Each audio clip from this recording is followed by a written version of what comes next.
Looking for some nightlife? Then look no further. Laddie's Bar and Grill has a full bar and kitchen, pool table, and entertainment with great food at affordable prices. You can dine in or carry out by calling us at 304-263-5233. Laddie's is open Monday through Saturdays from 8 a.m. to 3 a.m. and Sundays from 10 a.m. to 3 a.m. We serve breakfast all day long, and our lunch and dinner specials are posted every day on our Facebook page. So stop on in to Laddie's Bar and Grill, located at 107 Lutz Avenue in Martinsburg.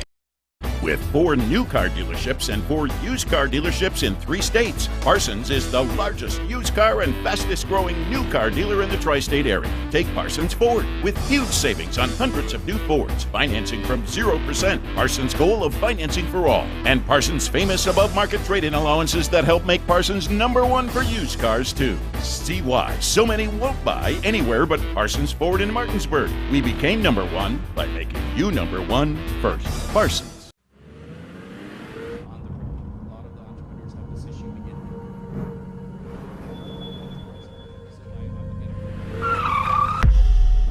You've been in an accident. A distracted driver put texting over safety. Your injuries, loss of income, and medical bills can last a long time, even a lifetime. Our job is to try and secure justice that will protect you and your family for the rest of your life. Mansion Ferretti, when you need justice. Locust Hill Golf Course invites you to historic Charlestown, West Virginia for 18 holes of phenomenal golf. We're just an hour drive from the Baltimore-D.C. Beltway, 1/2 hour from Winchester and Leesburg, Virginia, as well as Hagerstown and Frederick, Maryland. Each tee offers challenges across the 35 acres of lakes, ponds, and streams, which come into play on 11 holes. The Blue Ridge Mountains also provide a breathtaking backdrop to Locust Hill. Schedule your tee time today at www.locusthillgolfcourse.com or call 304-728-7300. That's 304-728-7300. The following is a special sports broadcast presentation of Talk Radio WRNR Martinsburg. Play ball! It's time for the fun and excitement of West Virginia high school baseball.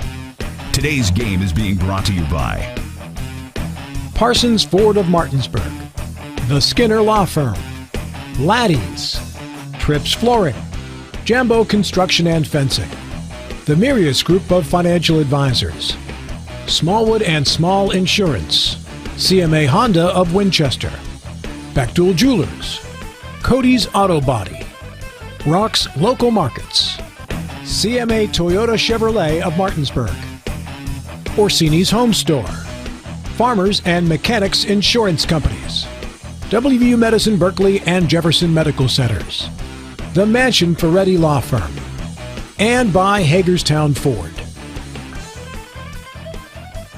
And now for the pregame show. Let's go out to the field and join our Talk Radio WRNR broadcast team.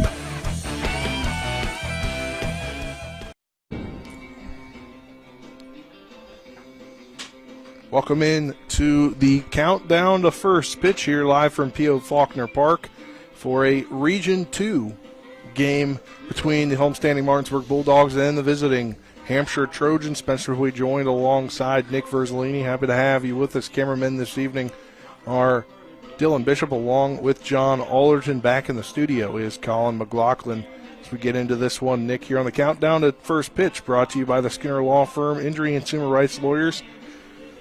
Phone 304-245-6613 or go to skinnerfirm.com. And, Nick, the last time we saw Martinsburg was Friday and Saturday. They got 2 big victories in those games.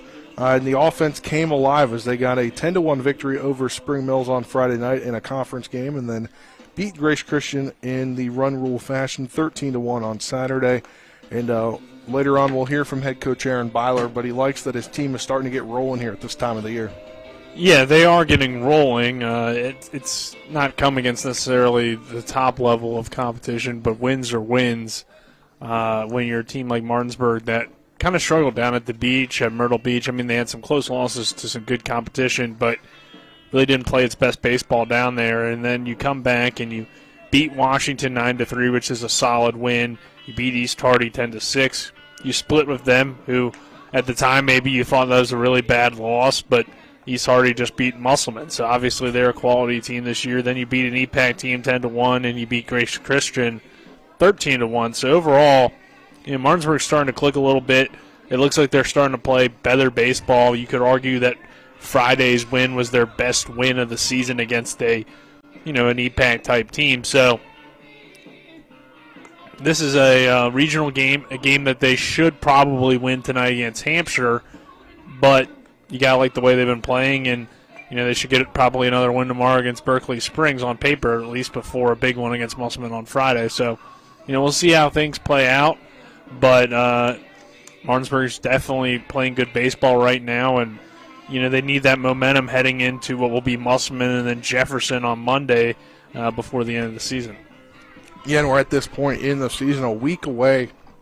In a week, I believe we will know the sectional regional seedings, as the voting is due by noon next Tuesday. So about a week out from placement for sectionals and about 2 weeks out from the start of sectionals.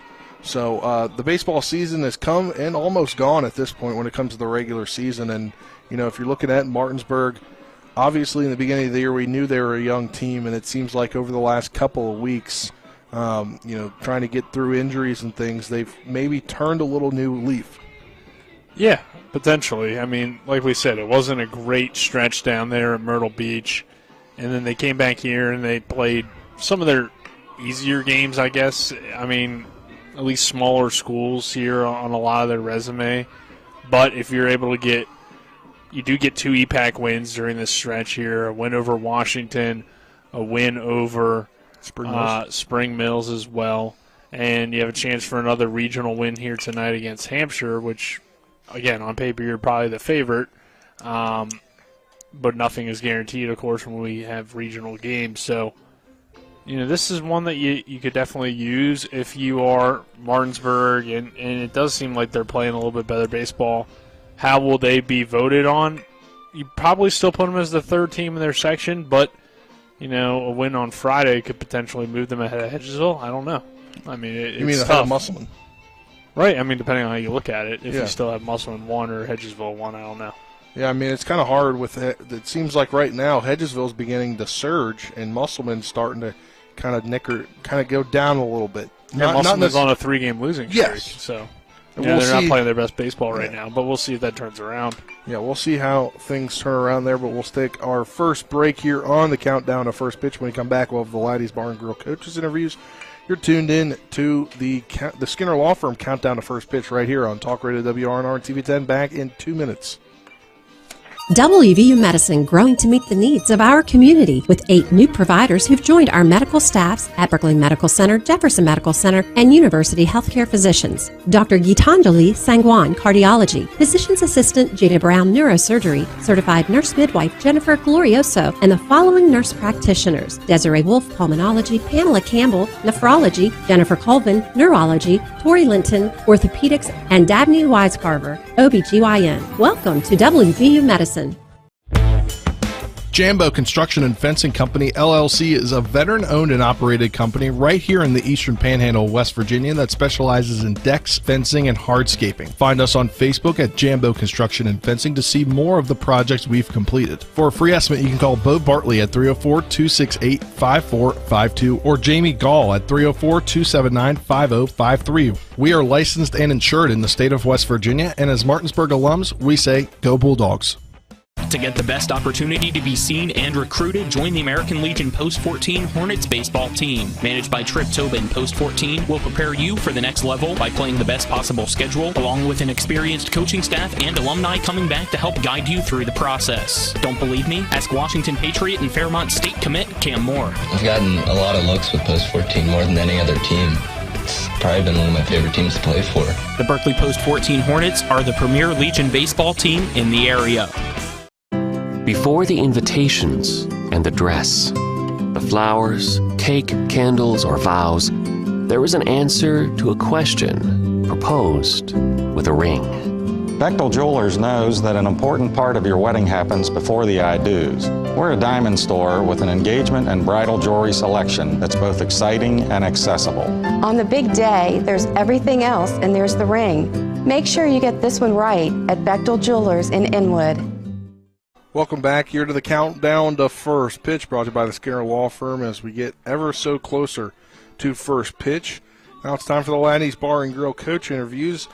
Laddie's Bar and Grill, located at 170 Lutz Avenue in Martinsburg. If you're looking for some fun nightlife at great food at affordable prices, then dine in at Laddie's or carry out by calling them at 304-263-5253. Here's head coach of the Martinsburg Bulldogs, Aaron Byler. We're joined by Martinsburg head baseball coach Aaron Byler. And, Coach, you had a couple of good games in a row for your offense and able to get solid wins on Friday and Saturday. And how does your team take that into this week? Well, I think you look at both those games. I think you look at where we were and where we are now. I think we're playing pretty well. I thought we had maybe our best practice of the year last night. Kids are engaged. Kids are focused. They seem to be swinging the bats really well, so that's what you want this time of the year.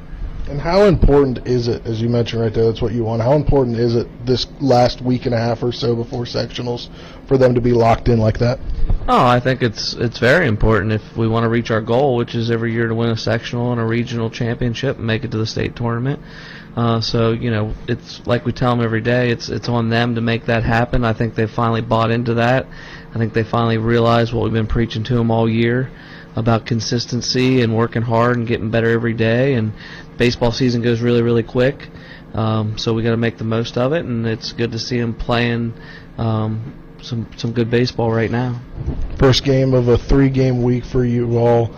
Tonight it's Hampshire, their regional opponent. They're obviously not where a lot of other teams are, but they're their opponent you're not going to take lightly. I think if last Wednesday taught us anything, it's that we're not good enough to take anyone lightly. So we fully expect them to be ready to go tonight. You have Rubenthal on the mound. What are you expecting from him? Just want to throw strikes, one pound the zone, gives a chance to play defense behind him. He's been pretty consistent for us all year. We have all the faith in the world in him. All right, Coach. Thanks for the time. Best of luck. Thanks, Spencer. That was head coach of the Martinsburg Bulldogs, Aaron Byler. We'll step aside for a 2-minute break. When we come back, we'll have the EPAC baseball roundup and the weather as we get you ever so closer to countdown to first pitch. You're tuned into EPAC baseball on Talk Radio WRNR and 210 back in 2 minutes. There's a local family moving in our territory. What do you want from me? Taste it. It's really good.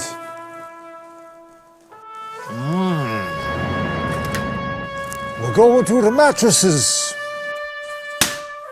It's not personal. It's strictly business. Leave the guns. Take the pizza. Rock's, now serving hot, fresh pizza to die for. Ow, that really hurt. With 4 new car dealerships and 4 used car dealerships in 3 states, Parsons is the largest used car and fastest growing new car dealer in the tri-state area. Take Parsons Ford with huge savings on hundreds of new Fords, financing from 0%, Parsons' goal of financing for all, and Parsons' famous above-market trade-in allowances that help make Parsons #1 for used cars too. See why so many won't buy anywhere but Parsons Ford in Martinsburg. We became #1 by making you #1 first. Parsons.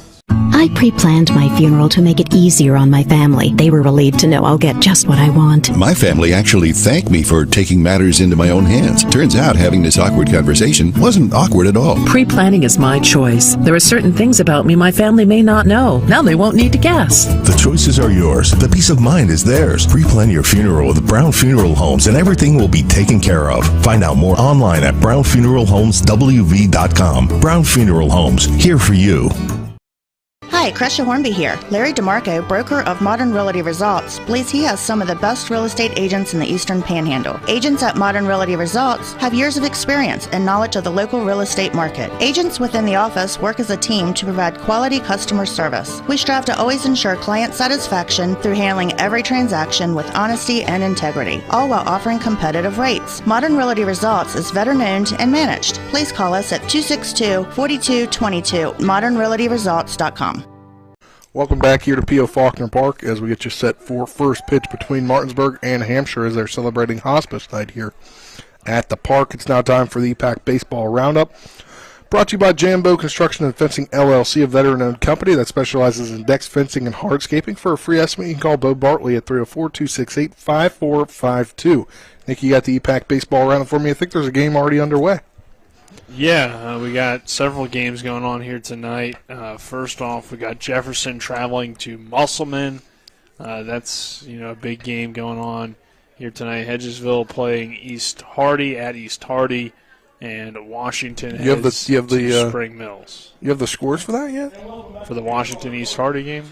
Yeah, Jefferson East Hardy. It's tied up at 2 apiece right now. Jefferson's playing Muscle. Hedgesville East Hardy. Yeah, that's what I was. It's tied up at 2 apiece in the bottom of the 4th inning. And then I believe the other game's getting going at 7 o'clock tonight. Let me double check here. Yep, there are 7 p.m. starts. Now it's time for the weather, brought to you by CMA's Toyota of Martinsburg. On Foxcroft Avenue is home of the lifetime limited powertrain warranty with every new vehicle that they sell at no additional cost to you. It's a breezy night here at P.O. Faulkner Park. A cooler day today. It's 55 degrees right now, and it'll get down to around 49 degrees by 9 p.m. And we'll get the starting lineups here first for the visitors in the Hampshire Trojans. Batting first, the center fielder number 2, J.J. Charlton. Batting second, the right fielder number 22, Aiden Loy. Batting third, the pitcher number 24, Connor Wolford. Batting fourth, the designated hitter number 3, Case Parsons. He is hitting for the third baseman, Kendall Solsler. Batting fifth, the catcher number 13, Aiden Orndorff. Batting sixth, the second baseman number 8, Cannon Mallory. Batting seventh, the first baseman number 21, Caleb Whitaker. Batting eighth, the shortstop number 12, Ethan Van Meter. Batting ninth, to round out the lineup, the left fielder number 9, Isaiah Hott. Now over to the Bulldogs. Batting first, the center fielder number 7, Jordan Canby. Batting second, the third baseman number 24, Braden Oviedo. Batting third, the shortstop number 5, Carson Duber. Batting fourth, the first baseman number 3, Michael Lupus. Batting fifth, the catcher number 4, Landon Sifford. Batting sixth, the pitcher number 9, Owen Rubenthal. Batting seventh, the left fielder number 25, Isaac Grove. Batting eighth, the right fielder number 20, Murphy Clement. And rounding out the lineup, the second baseman number 2, Keegan Everhart. That'll do it here for the countdown to first pitch, brought to you by the Skinner Law Firm. But the starting lineups, those are brought to you by Trips Flooring. Not sure where to go or who to trust with your flooring needs. Call Trips Flooring at 304-229-7009 or online at tripsfloorsanding.com. After this 2-minute break, we'll have first pitch. You're tuned into EPAC Baseball on Talk Radio WRNR and TV10 back in 2 minutes.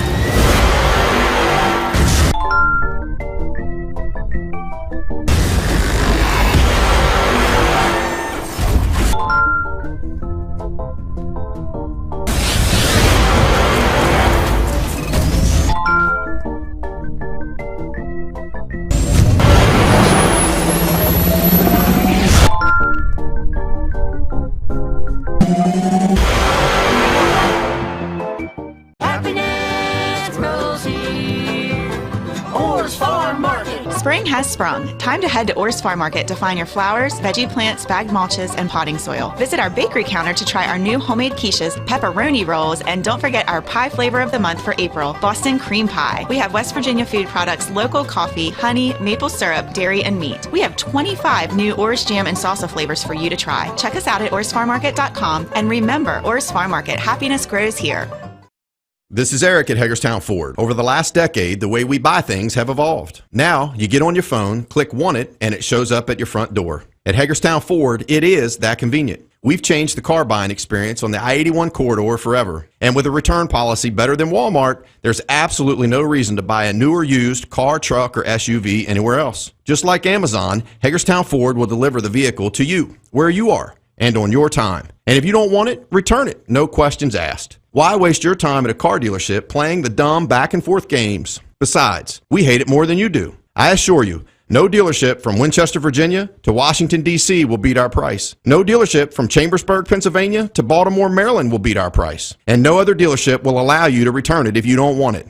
Hagerstown Ford absolutely provides the best experience at the best price. Visit HagerstownFord.com to schedule your VIP experience. Click on the vehicle you want and get your new ride delivered to you at no risk. See dealer for details. Welcome back to P.O. Faulkner Park here as we get you set for first pitch on Talk Radio WRNR Martinsburg, TV10, and WRNR TV on YouTube. Spencer Dupuy joined alongside Nick Verzolini. Happy to have you with us here. Cameramen tonight, John Allerton and Dylan Bishop. Back in the studio, Colin McLaughlin.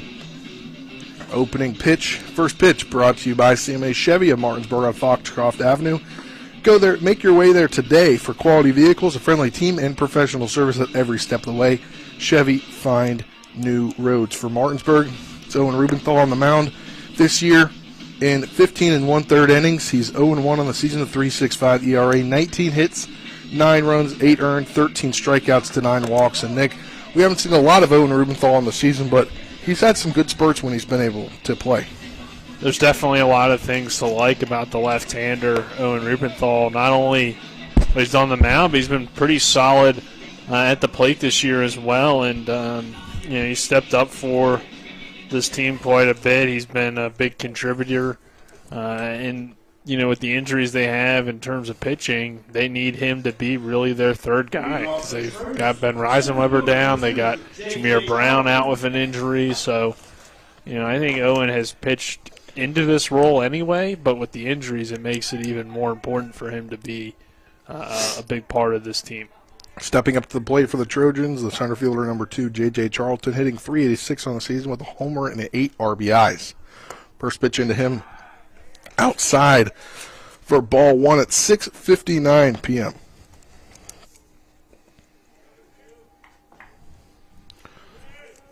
The 1-0 delivery, that one fouled off to the backstop.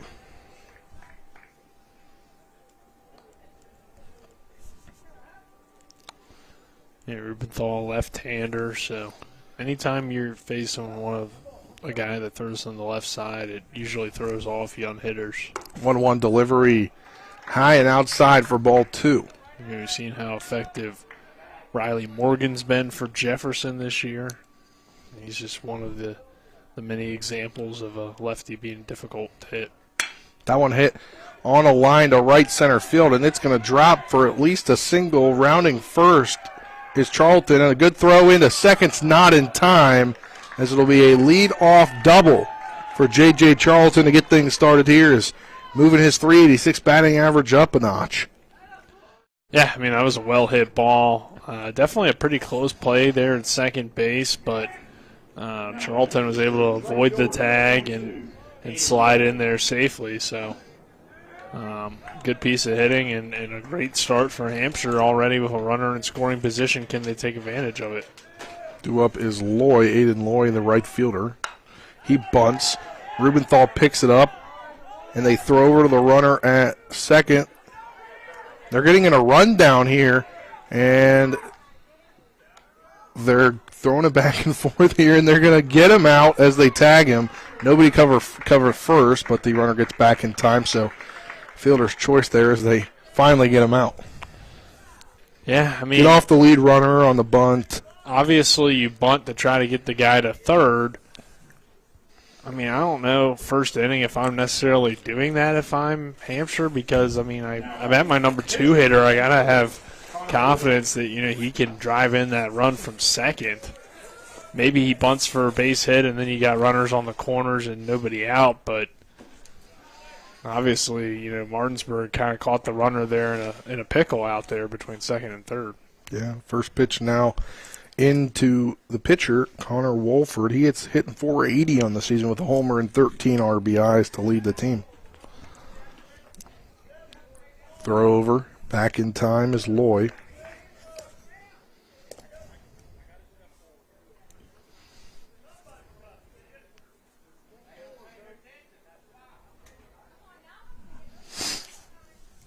.1-0 outside for a ball brings the count to 2-0.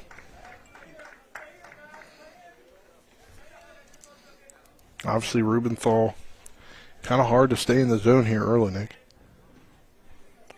Yeah, absolutely. He's around the zone, but his pitches haven't really been there consistently, or at least besides the times when they've been hit. So it's still very early. This is his third batter phase, but only, still very early in his pitch count. So Gonna throw over again, but he's back in time here with 1 out. The 2-1 is the count.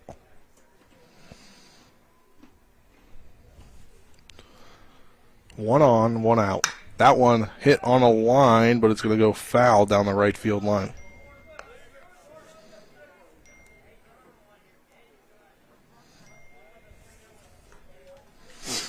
Brings the count to 2-2.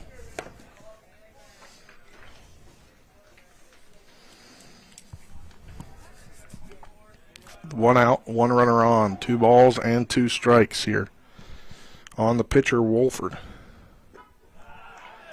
That one dropped by the catcher, brings the count to 3-2.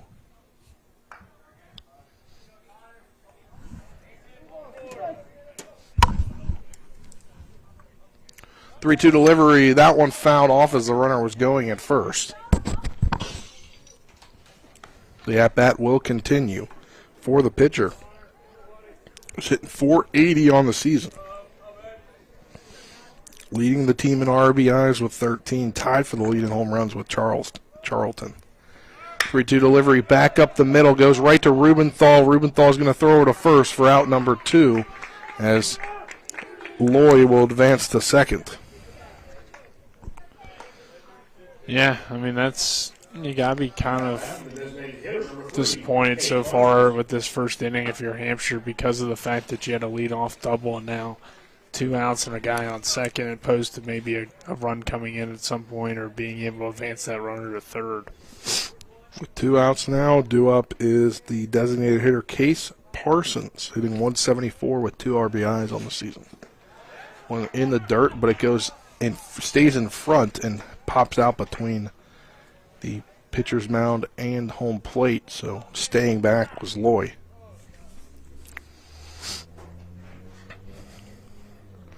One and 0 is the count here with 2 outs. So looks like we got a timeout. It's third base coach checking on the runner at second and Loy.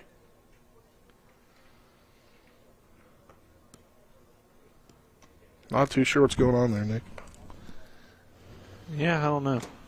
Looked like maybe the ump just noticed something when he was taking his lead off second. Maybe he had some sort of limp to him, but just kind of checking in. He appears to be all right, though, now at second. So yeah, back in play here. The 1-0 delivery. That one hit right back up the middle. Everhart trying to range over. He gets it. He'll throw to Lupus for the 4-3 ground out. That'll end the inning here. We'll head to the bottom of the first inning after this 60-second break. You're tuned in to Region 2 baseball here on Talk Radio WRNR TV 10. Back in 60 seconds. This is Eric at Hancock Chevrolet. Over the last decade, the way we buy things have evolved. Now, you get on your phone, click Want It, and it shows up at your front door. At Hancock Chevrolet, it is that easy. We've changed the car buying experience on the I-81 corridor forever. And with a return policy better than Walmart, there's absolutely no reason to buy a new or used car, truck, or SUV anywhere else. Just like Amazon, Hancock Chevrolet will deliver the vehicle to you, where you are, and on your time. And if you don't want it, return it. No questions asked. Why waste your time in a car dealership playing the dumb back-and-forth games? Besides, we hate it more than you do. I assure you, no dealership from Winchester, Virginia to Washington, D.C. will beat our price. No dealership from Cumberland to Baltimore, Maryland will beat our price. And no other dealership will allow you to return it if you don't want it. Hancock Chevrolet absolutely provides the best experience at the best price. Visit HancockChevy.com to schedule your VIP experience. Click on the vehicle you want, and your new ride will be delivered to you at no risk. See dealer for details. Welcome back to P.O. Faulkner Park. Here as we get you set for the bottom of the first inning. Martinsburg due up for the first time. It'll be center fielder number 7, Jordan Canby, leading off, hitting .297 on the season, a homer that he hit Friday night against Spring Mills. 14 RBIs on the season. Then in the 2-hole, it's the third baseman, number 24, Braden Oviedo. He's hitting .365 on the season with 16 RBIs. Batting third, number 35, the shortstop, number 5, Carson Duber, hitting .348 on the season with 17 RBIs. As Wolford getting his warm-up pitches done on the season, he has a 1.96 ERA, 2-1 in 25 innings pitched, 20 hits allowed, 14 runs, 7 are earned, 30 strikes to 9 walks, as he's the ace for Coach Van Meter and the Hampshire Trojans. which why not? Try to steal a regional win to potentially maybe get you in front of Washington. As Nick returns from trying to fix the cameras. As Canby walking up to the plate as we speak. Leading off from the Bulldogs, center fielder, number 7. Well, seems like Jordan Canby's starting to heat back up, which is the right time for him to be a big part of this offense with the home run the other day. If they have him, they'll certainly, if they have him hitting at a high rate, that certainly helps this Martinsburg lineup. Definitely does. First one in there for a ball, 1-0 the count.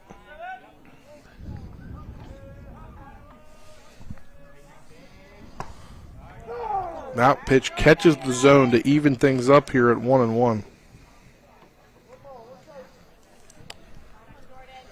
So we got this one started at 6:59 prior to 7 p.m., the original start time. That one fouled off, brings the count to 1-2. Nick, this is a true early spring day today weather-wise. Yeah, I mean, it's a little chilly, but it's not too bad. It's just kind of weird because of how warm it was last The 1-2 week. delivery, that popped up to right center field. Coming in under it is Loy. He makes the catch for out number 1.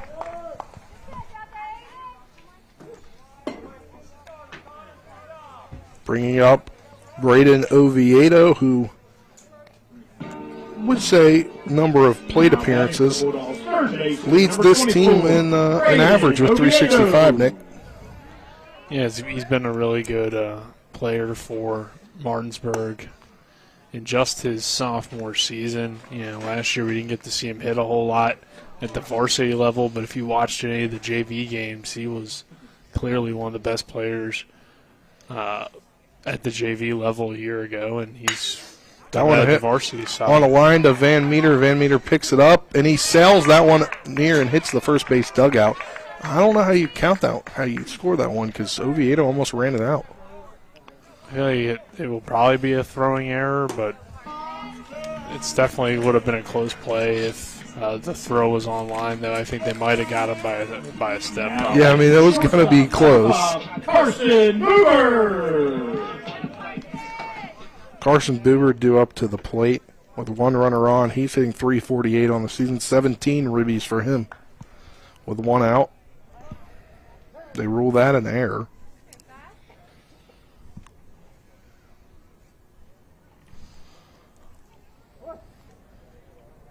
Call the time out there, now back into play. First pitch coming to Buber momentarily. Pitch is high and inside, kind of moves Buber a little bit.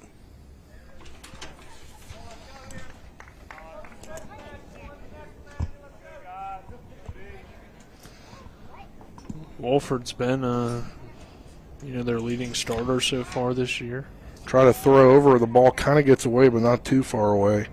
So it keeps Oviedo on first base. 25 innings on the year for him, 2-1 record. Yeah, I mean, he's their ace, a 1.96 ERA. Honestly, the pitching hasn't really been too bad. When you look at the ERAs for Hampshire, they're only at 5.812 as a team. That's not terrible for a high school team, really.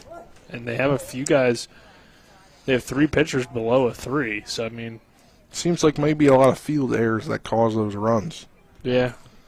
And not a high-powered offense for Hampshire either, which doesn't help with your starters, even if they give you a good outing. You know, if the bats aren't alive and keeping you in the game, it can be difficult. 2-1 delivery, runner going. That one hit into right center field shallow. Brings it up Charlton. He'll make the catch and try to throw back over to get Oviedo, but he gets back in time. So he's just able to slide in there.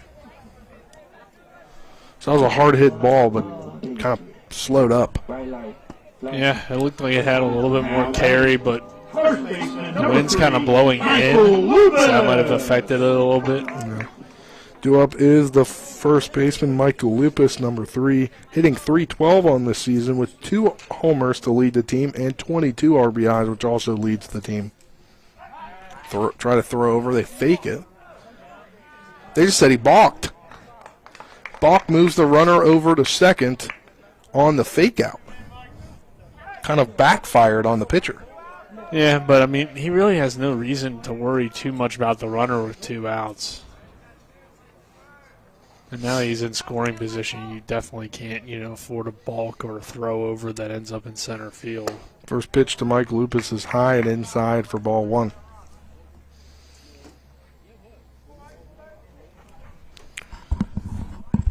But this gives the Bulldogs a good opportunity. Good hitter at the plate and a runner in scoring position. That one popped up, fouled away.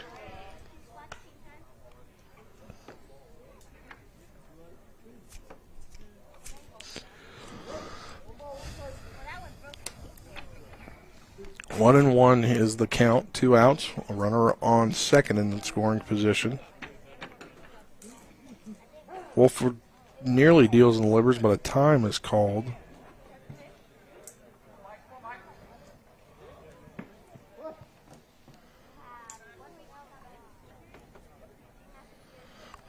Wolford deals and delivers. That one hit on a line but fouled away.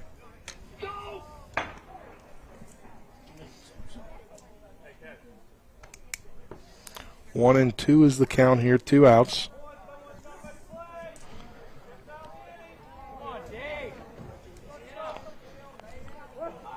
Good at bat by Lupus, making Wolford work quite a bit out there on the mound.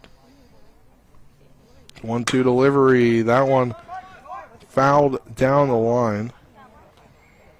So he'll continue to make him work.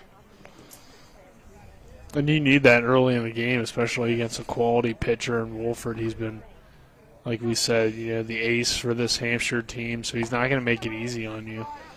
And if Martinsburg wants to win here tonight and win the way you would think they would against this Hampshire team that's kind of struggled against EPAC schools, they're going to need to up that pitch count and see a lot of pitches. Wolford winds and deals. That one fouled off as Lupus stays alive. It's kind of got like a weird release. I don't know. It's a weird windup, I should say. Where it's like pretty quick to the plate. He's off the stretch. The runner on. The 1-2 delivery fouled off. It almost looks like his knee stops midway. I don't know. It's interesting to me.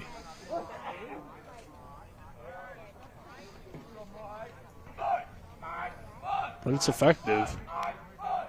1-2 delivery. That one hit into left field. Going back on it is Hot. And that one's out of here. A home run. Michael Lupus continues to lead the Dogs in home runs now with 3 on the season. That a 2-run shot to left field. The Dogs are on top, 2-0. Yeah, just kind of bounced over the wall there and left it. Had a chance to bounce back in play, but it bounced over, and it's out of here for a home run.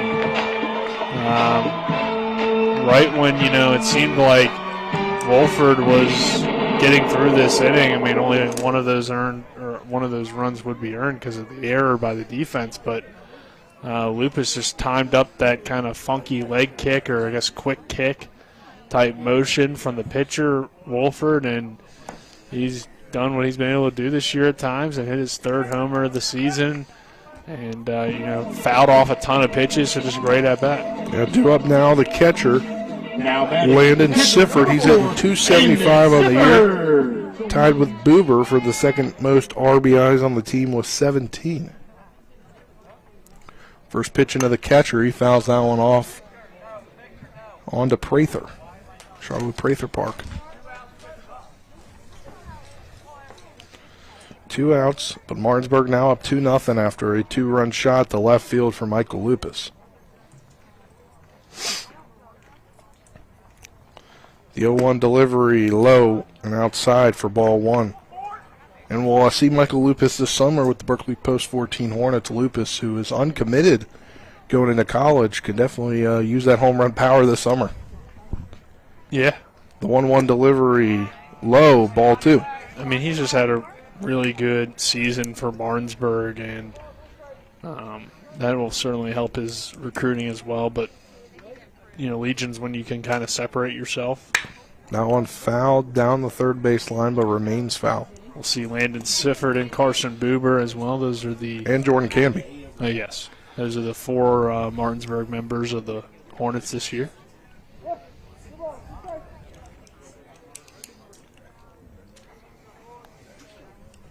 believe Buber's the only new addition out of that group. Yeah. So. The 2-2 delivery high. Ball 3.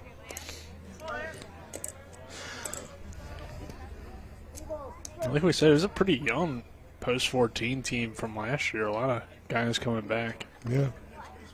That one hit down the third baseline. And that one's going to stay fair. Sifford's going to go into second with a stand-up double. The left fielder had some issues with it as well, but I think Landon Sifford was at least going to get a slide-in double there, but it seemed to take him a while to get the ball in. Sparr's going to come on and run for him. So our courtesy runner, courtesy of the Berkeley Post 14 Hornets. It's Trace Sparr.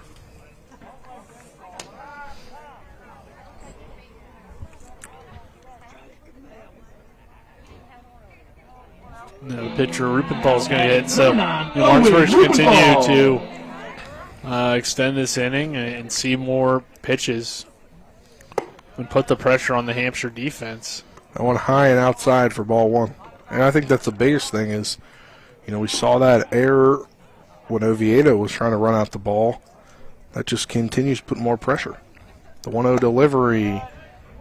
It's a ball. Is Rubenthal able to pull the bat back? If he can get a hold of one and slash it down the line, Martinsburg could extend this lead even more. The 2-0 delivery outside for ball 3. Those hospice uniforms for the Bulldogs. Yeah, they wore those down in Myrtle Beach. That one, 4-pitch walk for Owen Rubenthal. We'll see a courtesy runner coming up here. We'll see who that is. Is that Logan Wilt? Yeah, looks like we'll have a mound visit as well. Logan Wilt as a courtesy runner. Logan Wilt, the courtesy runner, a mound visit. He just wants to talk to his pitcher. Yeah, that's he pretty interesting. No infield, no catcher. Just no, throw the catcher back. Go back behind home plate. Maybe just try to get in, make sure. Maybe, well, I mean, he had good stuff early. Yeah, I think the home run might have gotten his head a little bit. So just hey, it's only a 2-0 game. You're our guy. You're our ace. We're going to keep going with you. We really, if we're going to have any chance to win, you need a good pitching performance here tonight, and especially out of your starter, who's been so good for you all year. So, just calm down and throw strikes, and hopefully your defense can pick you up. 2 up now with 2 on is Isaac Grove, the left fielder. That one inside for a ball 1. He's hitting .281 on the season. 5 RBIs, a good RBI opportunity here. His bat's gotten better as the season's gone on, Nick. Yeah. He was a guy that we saw last year primarily as a courtesy runner. As that one comes in for a ball, hits off the mitt, and then goes to the left side of Grove. Well, of course, Martinsburg graduated a lot of guys, so Isaac has earned an opportunity, and him and Keegan Everhart have really just done a good job of finding ways to get on base, which is what you expect out of the bottom of your order. 2-0 delivery in there for called strike 1 here. 2 outs, 2 on. Top of the first inning, Martinsburg already on top 2-0 after a Mike Lupus 2-run shot to left field. 2-1 delivery. That one catches the zone for strike 2. Right on the outer edge.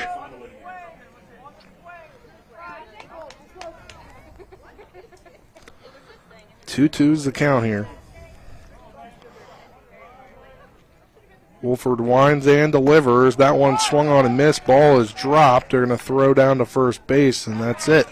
That'll be it for the bottom of the first inning, but not before Martinsburg can have a 2-0 lead after a Mike Lupus 2-run shot to left field. We'll be back after this 60-second break.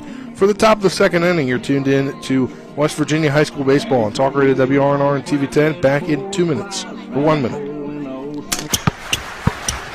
And the streak continues! CMA's Martinsburg dealerships continue to knock out the competition with their competitive pricing, extensive selection, and lifetime powertrain warranty. With over 450 new and used vehicles in stock and on the way, CMA won't leave you waiting on a bench. That's right, CMA's Martinsburg dealerships are once again the most valuable dealers in the area. For the strongest and deepest lineups, visit CMA's Martinsburg dealerships online at martinsburg.cmacars.com today. And good luck to all Panhandle High School student athletes.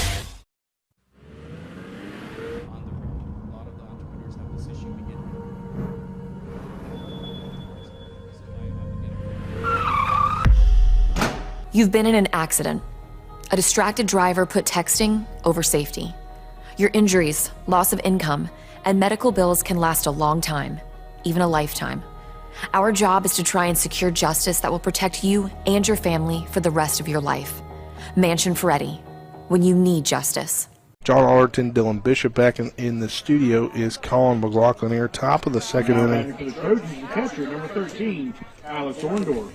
Due up is the catcher, the fifth man in the batting order, Alex Orndorff, hitting 188 on the season, 3 RBIs.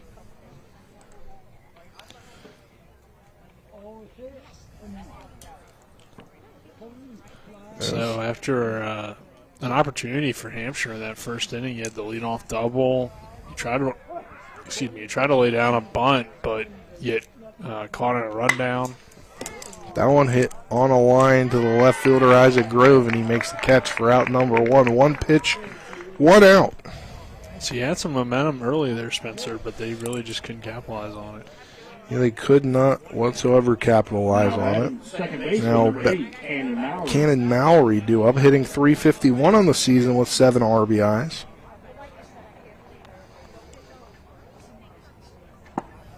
First one in there, a swinging strike.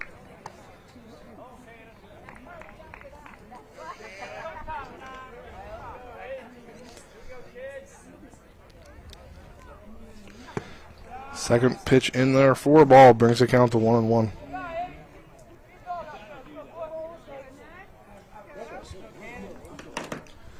The 1-1 delivery outside for ball 2.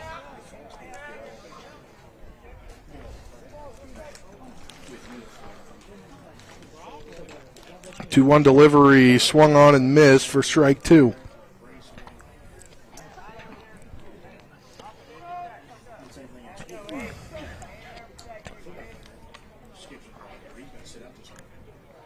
Two delivery, that one hit on a line, or on the ground, over to Buber. Buber throws over to Lupus, but that one hits off the dugout. That's an error on Carson Buber. Not really sure what happened there. I mean, Carson got to it very quickly.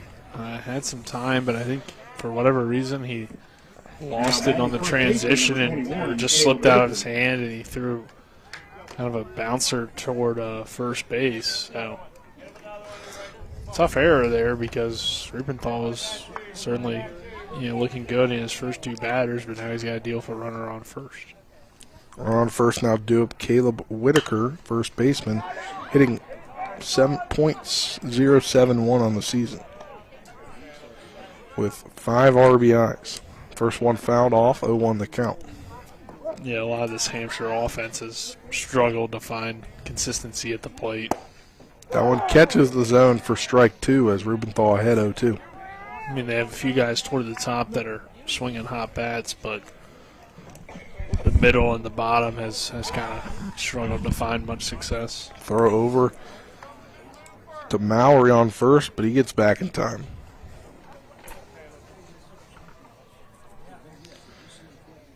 Oh, 2-1 out. That one outside for ball 1. It looks like it just slipped off the hand of Rubenthal. So, I mean, Martinsburg put the pressure on with an early 2-run home run from Michael Lupus to get the scoring going here. And Rubenthal just really has to go up there and throw strikes. I mean, don't just, throw meatballs down there, but if you can get good located strikes, he should have, a lot of success. Yeah. The 2-2 delivery swung on and missed for the strikeout. That's the first strikeout of the night. Yeah, that's a good location by Rubenthal, up and away. kind of a borderline pitch, makes it difficult on the hitter, and he's got to protect for 2 strikes, so he takes a hack at it, but comes up unsuccessful. Ethan Van Meter due up to the plate. He's hitting .031 on the season with an RBI. One outside for ball 1. Of course, the Bulldog defense got to pick you up. You know, you could be out of the inning already with a very quick inning. Now you got to work a little bit harder, at least. We're in there for a called strike, 1-1 now. 1-1 delivery swung on and missed for strike 2. As Rubenthal, not necessarily a strikeout guy, 13-9 strikeouts to walk ratio in 15 in the third inning, giving up 19 hits. That one popped up and out of play. He gets a lot of ground ball outs, Nick. Yeah, sample size isn't huge, so yeah, you know, it's tough to tell. I mean, and he's young, so you know maybe the velocity isn't quite there yet for him to blow by guys. The 1-2 delivery spikes it. You're going to think about throwing down to second, but they don't, as the runner in Mallory moves over to second on the wild pitch.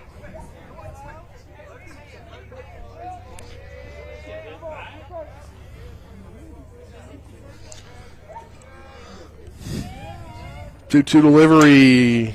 That one swung on and fouled off as Van Meter's really making Rubenthal work this at-bat. That's pitch number 1, 2, 3, 4, 5, 6. Sixth pitch. 7th pitch coming up. Yeah, and he's got a runner in scoring position, so more pitches he sees, that's advantage hitter. And he could come through and drive in a run here. 2-2 delivery and outside, low and outside for a ball, 3-2 now.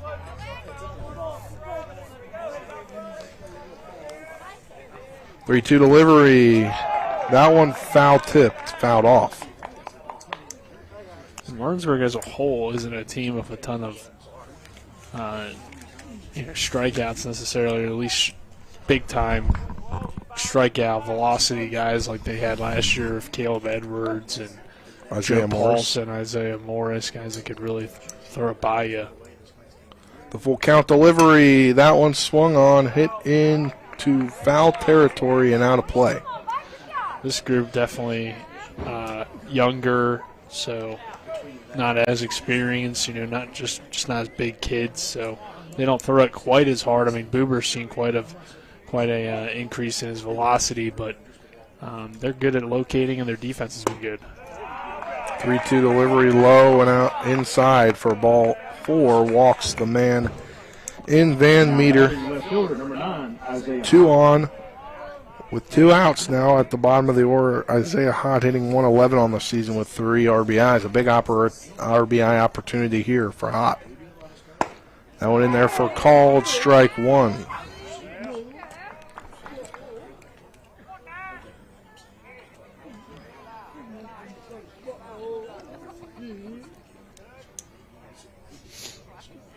The 0-1 delivery from Rubenthal. Low and outside, ball 1.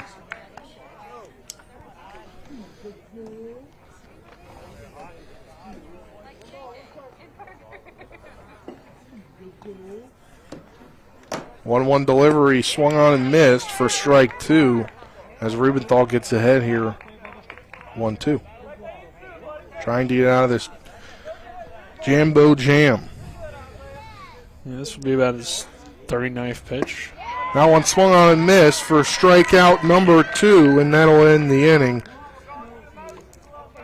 We'll head to the bottom of the second inning after this 6-second break. You're tuned in to West Virginia High School Baseball on Talk Radio WRNR and TV 10. Back in 60 seconds.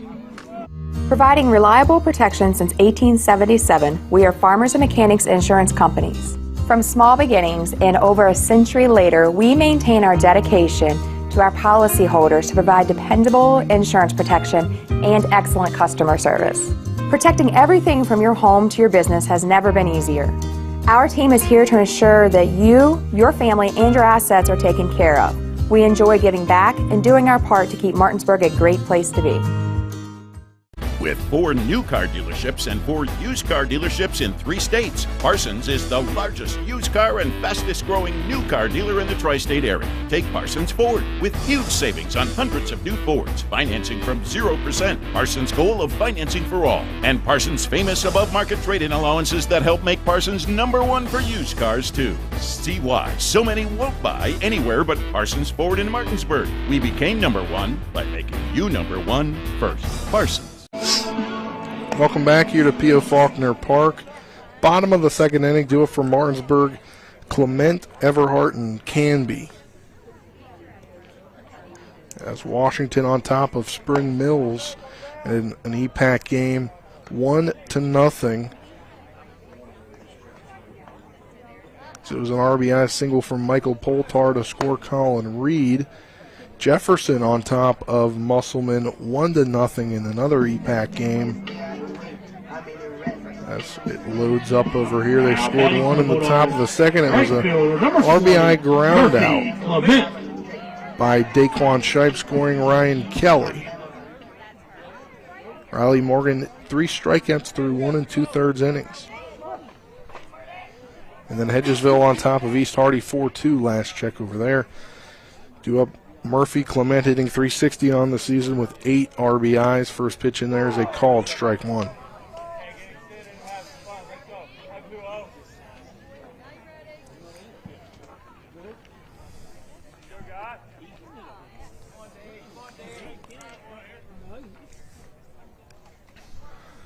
The 0-1 delivery fouled off. Brings the count to 0-2.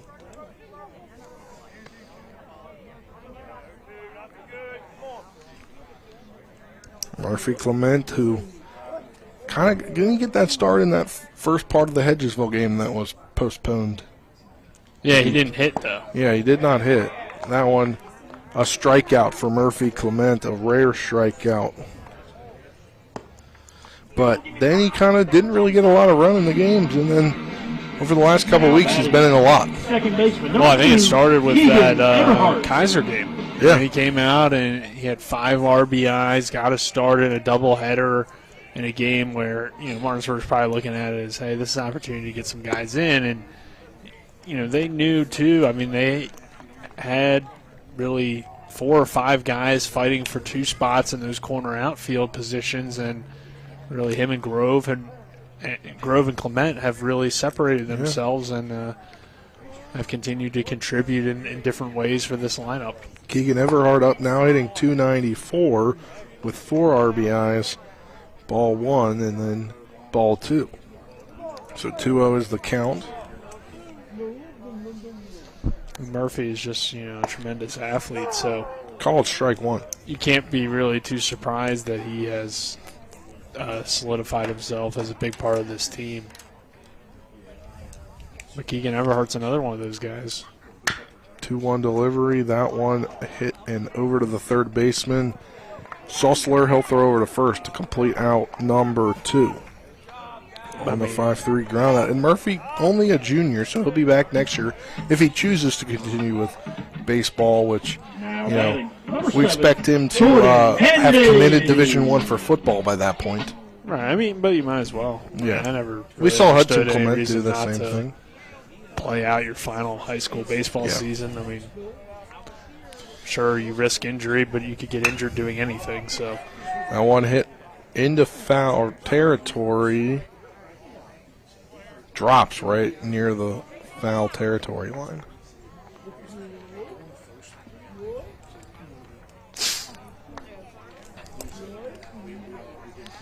But, this is a young Martinsburg team for the most part, so they've had success this year. I think they can carry over that momentum next year and continue to, be the program that Coach Byler has really built here at Martinsburg as a consistent winner. The 0-1 delivery, that one fouled off again. That one hits the netting here along the first base side. Did it kill any cameras? Of course it did. But this time only 1, so that's a positive, I suppose. We've got to intertwine those HDMIs like we did Saturday. Didn't have a shot. That one hit on a line to left center field, and making the grab is J.J. Charlton. to end the inning as the Bulldogs go in order.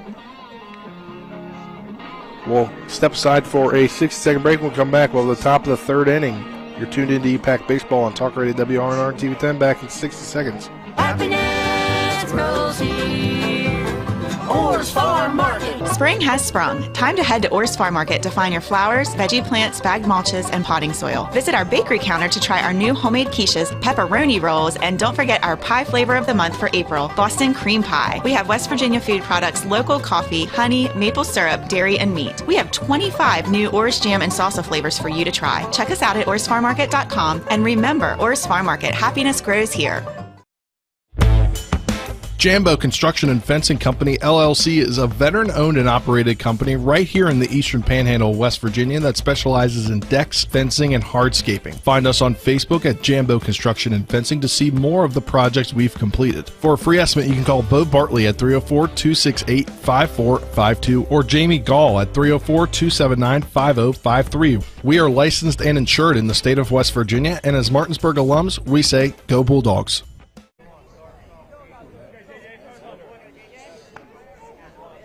Welcome back here to P.O. Faulkner Park. Top of the third inning. Two up for the Trojans. Number 2, J.J. for the Trojans is the top of the order again. 1, 2, and 3, Charlton, Loy, and Wolford.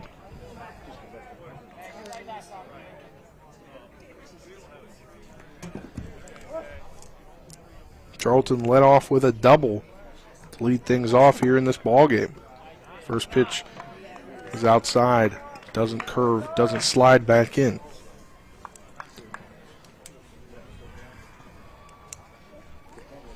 The 1-0 delivery outside again for ball 2. It's Rubenthal throwing a lot more pitches than he really needs to here.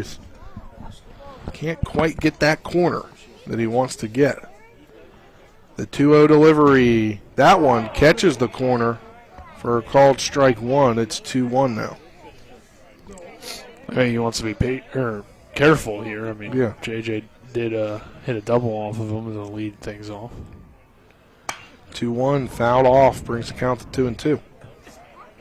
He was just trying to paint the edge on that first 2, and he couldn't, and then he did on that third one.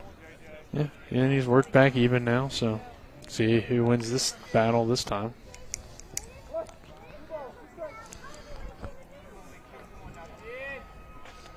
The 2-2 delivery low for ball 3. Full count now.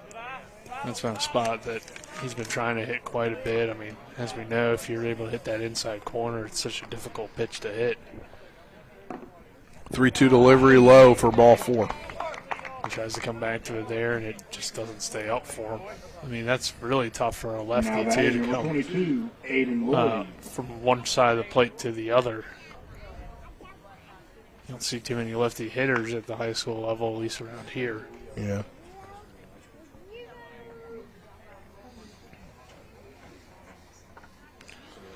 First pitch now into Loy. It's a called strike 1. Yeah, trying to bunt here again. And Charlton tried to go to second, but he came back. I think he was hoping he would get the bunt down. It's going to be tough to run on a lefty. Yeah. They're going to throw over, but Charlton gets back in time.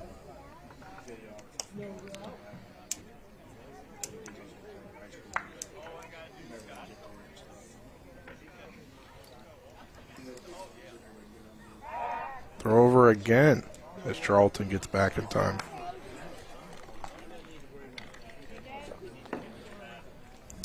Yeah, just keep him close. I mean, in case he's running on first move here with nobody out. The 0-1 delivery, that one swung on and hit over to Everhart at second. They're not going to be able to get 2, but they're going to go over throw to first for the 4-3 ground out to get Loy. Moving to second was Charlton here with 1 out. Due of the pitcher, Connor Wolford, who grounded 1-3 his first time up. Yeah, solid job by the Hampshire offense. You have the hit and run on. You hit it behind the runner, so makes it relatively easy for him to take second, even though he probably would have taken it anyway with the hit and run. First pitch into Wolford, a called strike 1. But New Hampshire now has a good situation. Runner on second, only one down. Saw that last inning as well. They've battled the so 0-1 far. delivery. It's low for ball one. Yeah, they certainly didn't just come in here and lay down to the Martinsburg Bulldogs. They've challenged and stayed in the game so far. They're going to try and throw back, but nobody there to cover. Can we see more offense from Hampshire? Because that's kind of been what has held them back at times this season, is they just haven't had enough offense. But these guys toward the top, they can hit. The 1-1 delivery, that one right back up the middle. Everhart's going to try and he keeps it in the infield, but it's going to be one run scoring as Charlton comes around to score and make it a 2-1 ball game on the RBI double, or RBI single, for Wolford. Yeah, nice hit. Right up the middle. Now batting number 3. Get a runner with good speed and Charlton on second base. Of course, you're sending him on anything that ends up in the outfield. And now Hampshire's on the board. 2-1 game. We got a good one here, Spencer, so far. Yeah.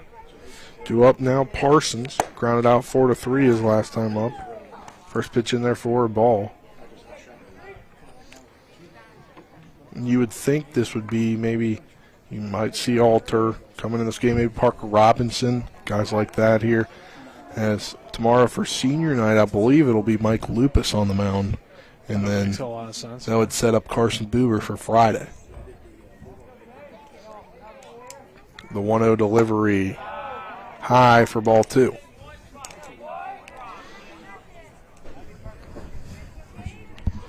I believe that's what I heard. It's going to be senior night. He's going to put Lupus on the mound. Yeah, for his senior night. That one swung on a miss for strike 1.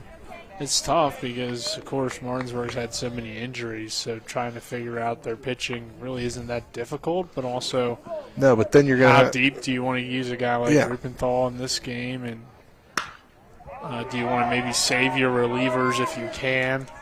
That one hit on a popped, and Murphy Clement catches that in right field for out number 2. Because even though it's a regional game, maybe you would normally look at this one as kind of that Saturday type feel where you start that younger pitcher. It's certainly not your 1 or 2 guy.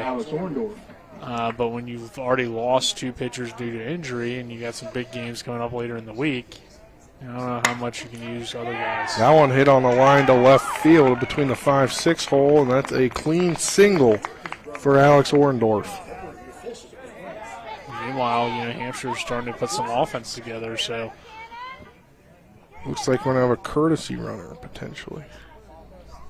they've certainly put the pressure on the Martinsburg defense and finally get a run across here in the 3rd, and a little bit of momentum starting to go the Trojans' way. Courtesy runner is number 11, Luke Poor at first for the catcher.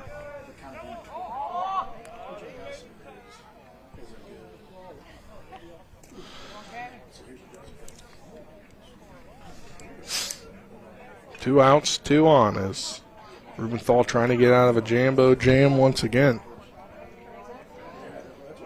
First pitch coming here to Mallory. That one hit again in the 5-6 hole, out of the reach of Buber. And it will be Grove throwing home, and they're going to get him out at home. The last out comes at home as Grove throws out the runner from left field. That will end the top of the 3rd inning. We'll head to the bottom of the inning. After this 60-second break, it's now 2 for Martinsburg, 1 for the Trojans. You're tuned into West Virginia High School Baseball on Talk Radio WRNR TV 10. Back in 60 seconds. Locust Hill Golf Course invites you to historic Charlestown, West Virginia for 18 holes of phenomenal golf. We're just an hour drive from the Baltimore-D.C. Beltway, 1/2 hour from Winchester and Leesburg, Virginia, as well as Hagerstown and Frederick, Maryland. Each tee offers challenges across the 35 acres of lakes, ponds, and streams, which come into play on 11 holes. The Blue Ridge Mountains also provide a breathtaking backdrop to Locust Hill. Schedule your tee time today at www.locusthillgolfcourse.com or call 304-728-7300. That's 304-728-7300.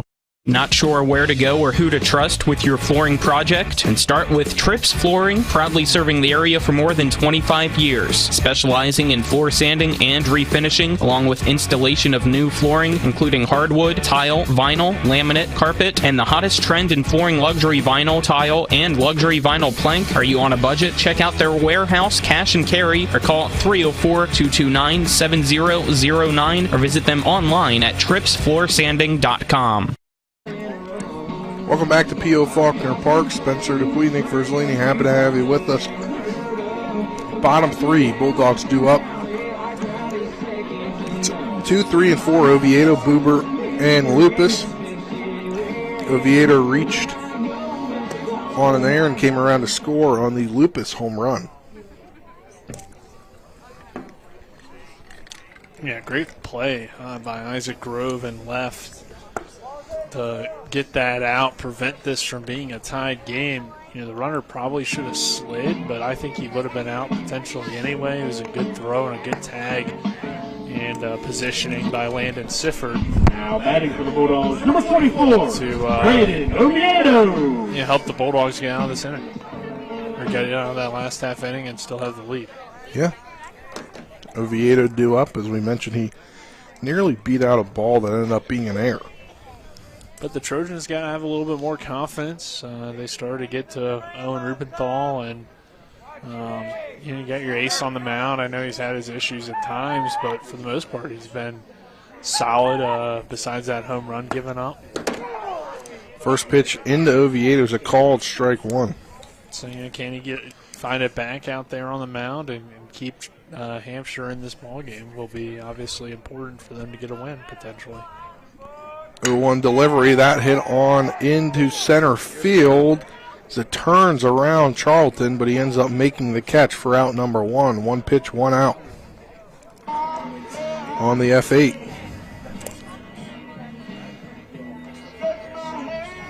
Maybe you think Oviedo take a pitch there, but he thought that was a one. Maybe that would have gone deeper and more, if it was in the 70s.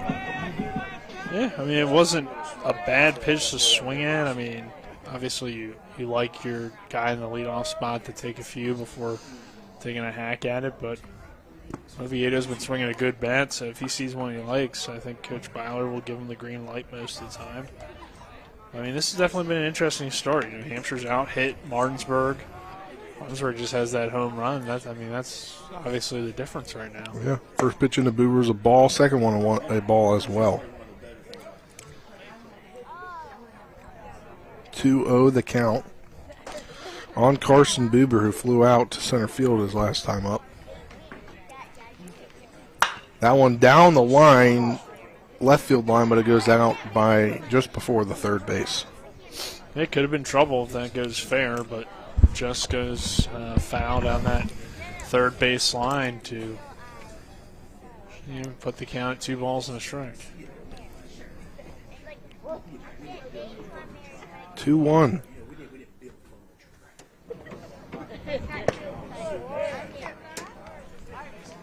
Ball in there for pitch in there for a ball. 3-1. You good, Nick? I was just saying maybe turn this crowd mic down a little bit. Turning me all the way down. Well, I meant to turn the crowd mic down.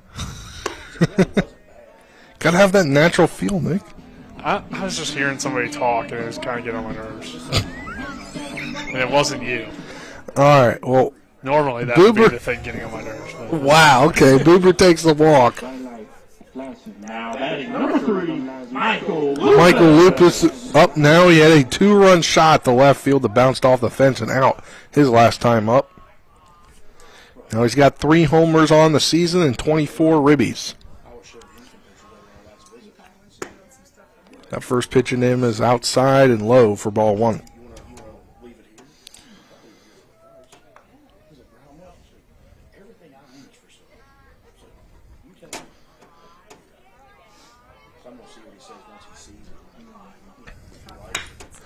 That one hit down the third baseline. Sussler will throw over to first for out number 2, but that moves Buber to second.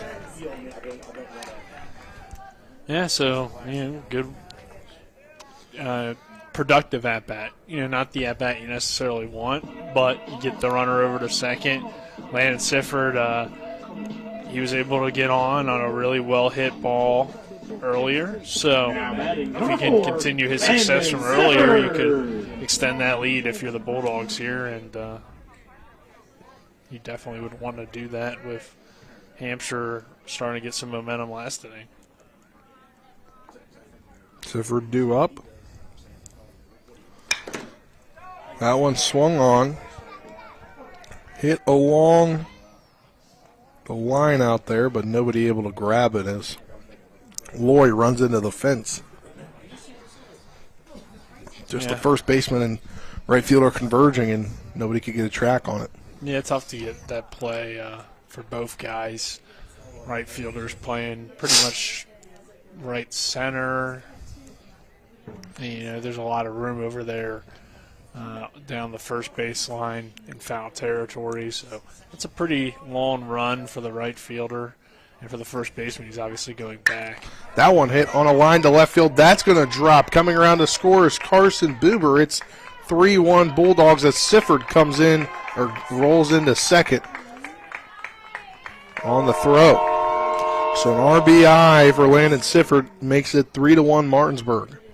Well, that's now two pitches that Landon Sifford has just rocked. Hit really well. I mean, the previous one wasn't quite the line drive that pitch was, but that was just a shot by Landon. And if he can hit like that throughout the rest of the season, Martinsburg's going to be in a good position. First pitch into Rubenthal, swing and a miss. And an RBI double there. I believe courtesy runner on and Wilt. That one out in the other batter's box for a ball, 1-1. I believe that's who it is, Nick. No, I think it's Alter, actually, Christian Alter. Been trying? Yeah, that looks like Alter out there. Yeah. 1-1 delivery, swung on and missed by Rubenthal as he just was close to that one but didn't get it. Right above it.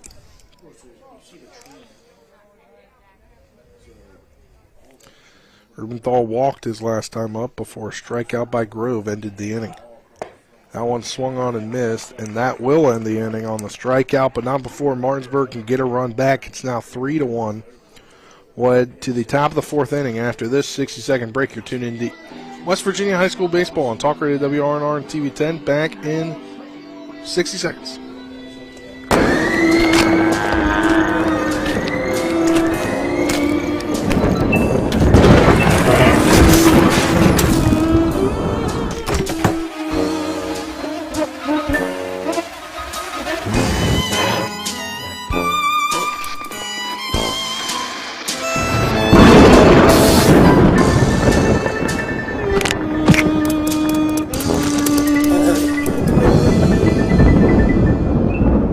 Palace Lounge in Martinsburg is the place to be. Join us every night to relax and enjoy football or basketball games featuring either the Martinsburg Bulldogs, Shepherd University Rams, or West Virginia Mountaineers. We will have steak night every Wednesday, trip nights every Thursday, and now taco and margarita nights every Tuesday. You can find us on Facebook or call 304-267-7520. The Palace Lounge is located at 1350 Edwin Miller Boulevard in Martinsburg.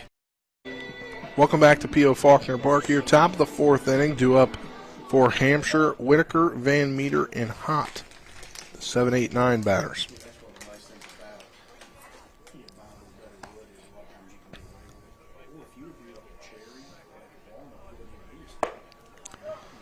All right, Tripp listening. He's not with us tonight. He's listening, and apparently I didn't say those courtesy runners were courtesy of the Berkeley Post 14 Hornets. But, Nick, what did you say earlier today? Tripp's got to come here to get his courtesy runners, right? Yeah. I mean, that's the deal that I was aware of, is all I'll say. You heard it, Tripp. You got to be here to get your courtesy runners. We did give them to him earlier. Yeah. But, I mean, gosh, they're already the premier team in the we already got the best 18 players in the EPAC. And now they want us to, give them all this airtime and second pitch now. It's a lot to think about. Into Whitaker, called strike one. It is. Especially when I don't have him here to remind me, like, oh, yeah, post 14. Yeah. 1-1 delivery, swung on, hit into center field. Can be camping under it. He makes the catch for out number 1. But, I mean, you got to be excited about the post-14 season. Yeah, I mean, I think that addition of Finn Horowitz, as he was going to play somewhere else, but I don't think he could. So this was a week addition. Like, it was last week. Yeah, and I mean, they already had a lot coming back, like we mentioned earlier in the broadcast. That one swung on, hit into left field, coming around is Grove. He'll make the catch for out number 2. And like I said on the Sports Mix today, they're going to have like kind of a system, I guess you could say. Like, it don't always be like, you have guys come through the system. Yeah. From the younger team that they're putting together. I guess they're adding 2 teams, right? So yeah. You'll have kind of 3 different levels of Legion baseball, which will help the program get really successful, I think. They're already really successful, but even more successful with kids getting used to playing with each other at a younger age. First pitch into Isaiah Hott.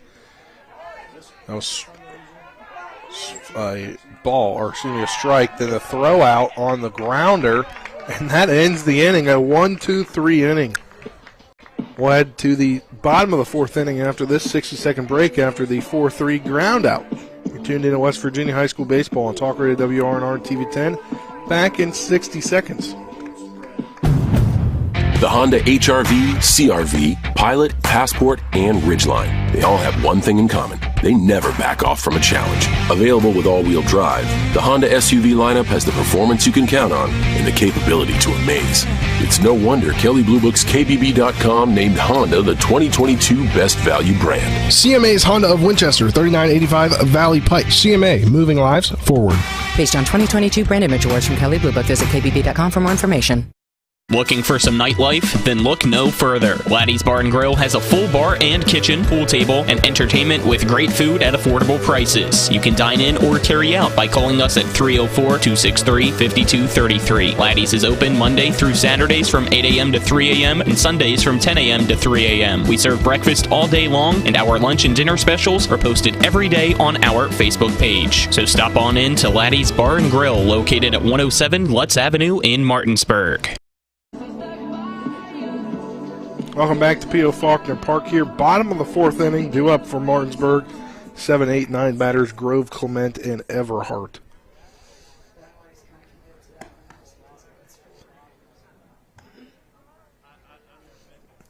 And Nick, I don't want to jinx it, but we're through 3.5 innings in an hour and 1 minute. Definitely been a quick-moving game. I mean, two good really pitching performances. I mean, I think Rupenthal's been good this season, but he's not necessarily their ace for Martinsburg. But this is clearly, we've seen Hampshire's ace here tonight. So Rupenthal's been really solid. The defense has been good behind him besides one mistake earlier. And so far the hitting really hasn't found consistency on either side. I mean, Martinsburg had the early 2-run home run, and then were able to get a run across in the last inning. But anytime you have a pitcher's duel, especially in high school, it's going to move pretty quickly. And with the pitch clock, baseball's a quick sport now, Spencer. Yeah, that one swung on into right field. Loy camping under it. He makes a catch for out number 1. 1 pitch, 1 out. It's kind of funny. I forget what game it was. I guess it was a softball game that we were doing last week. And Dylan had kind of made that joke to Colin, because Colin was like, the Orioles game's almost over already? And Dylan was like, baseball moves fast now, Colin. Get with the times.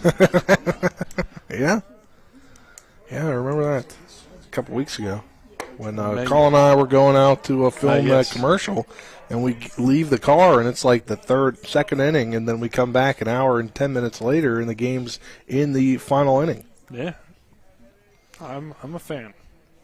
I didn't think I would necessarily be a big fan of these new changes, but I think overall it's been good for the game. Yeah.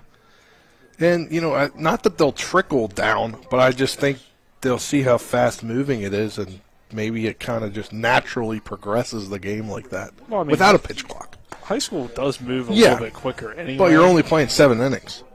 Yes. And so if you tack on those extra 2 innings, that's probably an extra 15, 20 minutes, and a 2 hour turns into 2.5 hours. Yeah.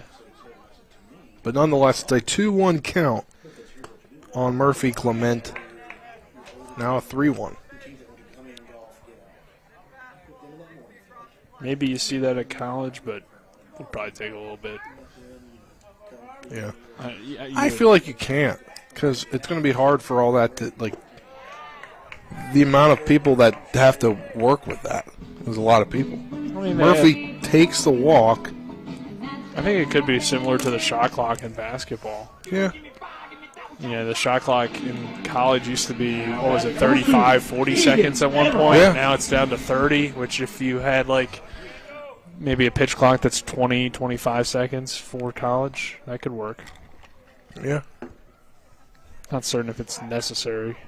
They throw over, or attempt to throw over, fake the throw over, to try and get Murphy Clement. He's the speedster on the bases. He's going to go, and that one nearly hits the head of Everhart as Everhart moves around. He was flying. Yeah. The speedster. The steal. Everhart grounded out 5-3 in the second inning, but hitting around 290 on the season. That one foul, he fouls off.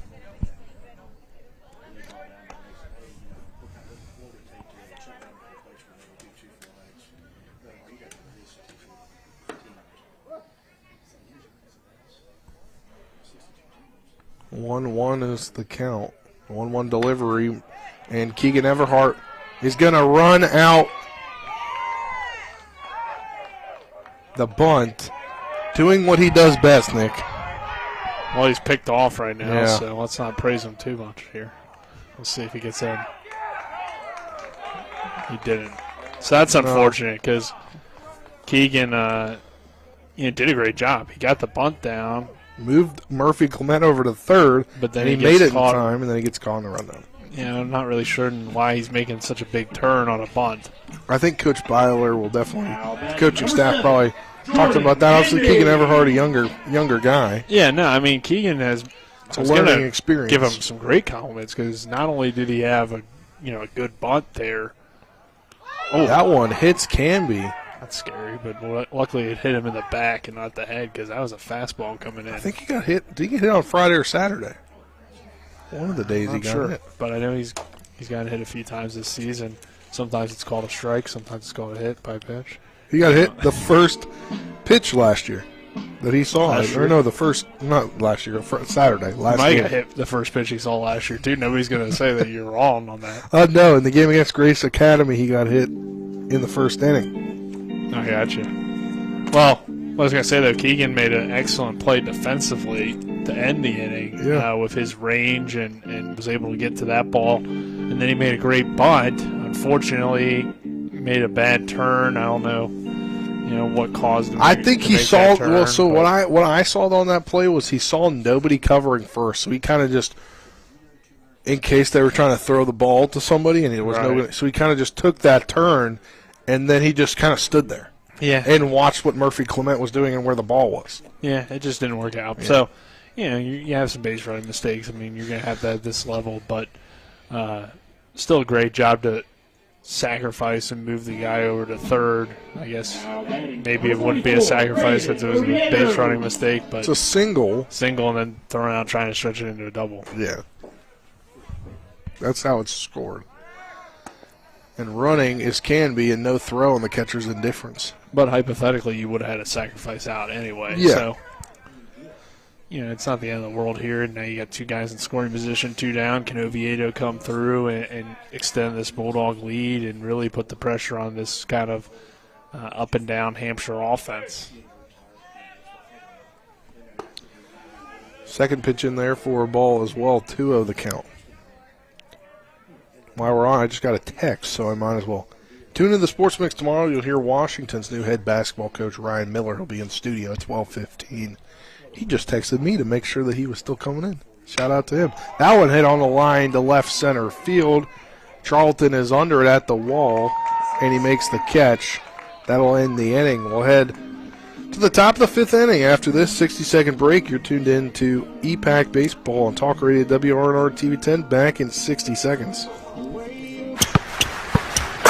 And the streak continues! CMA's Martinsburg dealerships continue to knock out the competition with their competitive pricing, extensive selection, and lifetime powertrain warranty. With over 450 new and used vehicles in stock and on the way, CMA won't leave you waiting on a bench. That's right, CMA's Martinsburg dealerships are once again the most valuable dealers in the area.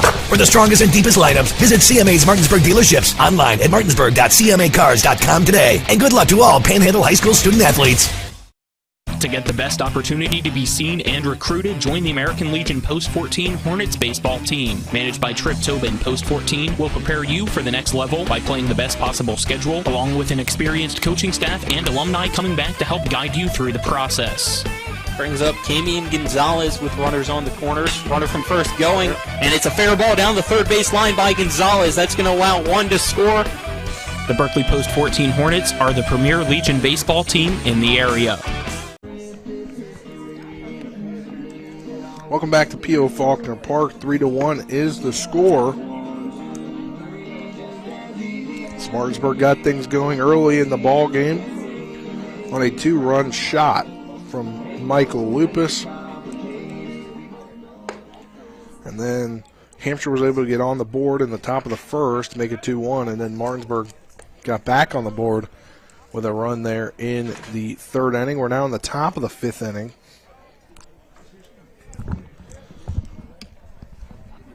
With the top of the order and J.J. Charlton due up in number 2. Now batting for the Trojans, number 2, J.J. Charlton. Looks like we'll have a pinch hitter coming up.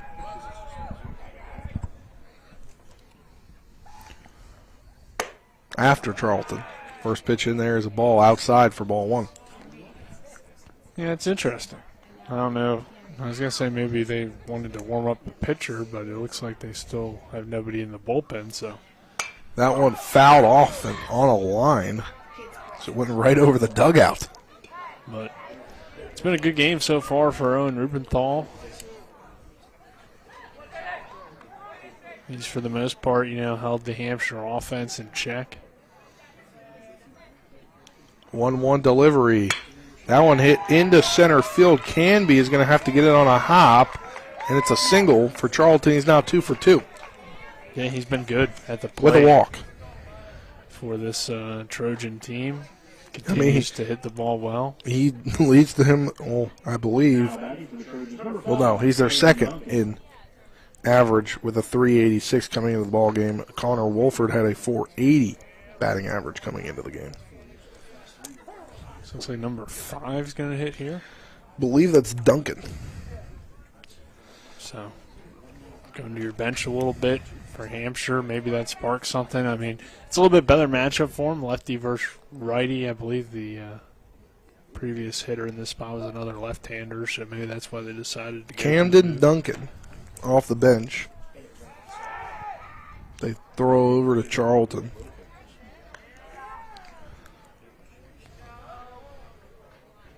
Yeah, Loy was a lefty, so that could be the reasoning here. Maybe he hits better off lefties. That's a bunt down the line, and it goes it goes foul. But also, Loy kind of had failed to get the bunt down earlier. Well, he got a good bunt earlier, but you had your runner picked off at second, going in between second and third, got out. So then it didn't work out for you.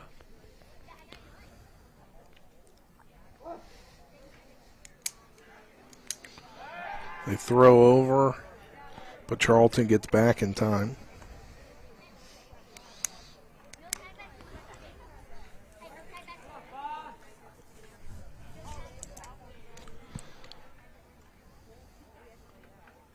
First pitch, another pitch in there is a bunt attempt, pulls it back. It's now 1-1. Duncan doesn't have a hit this season. He's only 0 for 4, but his on-base percentage is .429 in his 7 plate appearances. So wow. For what it's worth, he's been able to get on base quite a bit, just hasn't been able to get a hit. That one bunted. They're going to get the double play at first, as that one bunted right back to Rubenthal in the air. He gloves it Throws over to Lupus for the double play. It's not too costly base running mistakes. I mean, obviously on a bunt you don't expect to pop up, so you can't really blame Charlton that time. But unfortunately for Hampshire, they've had just 2 bunts result in outs with the lead runners, and that time a double play. First pitch now coming to the pitcher, Wolford. That one popped up in foul territory, and Everhart cannot make the catch on the run. But, I mean, talk about covering some ground. Yeah. He went from near the bag all the way over to near the fence. Yeah, at least near the bullpen, so quite the run there for Keegan Everhart. And, I mean, like we said, there's a lot of room down the lines. More, maybe a little bit more in left field, but not too much of a difference. The 0-1 delivery coming from Rubenthal. That one low for ball 1, hits the turf. So, that's a tough play for anybody. But good effort by Keegan, and if he would have made that catch, it would have been a great play. The 1-1 delivery. Low for ball 2. Sifford tried to frame it there, but just a little too low.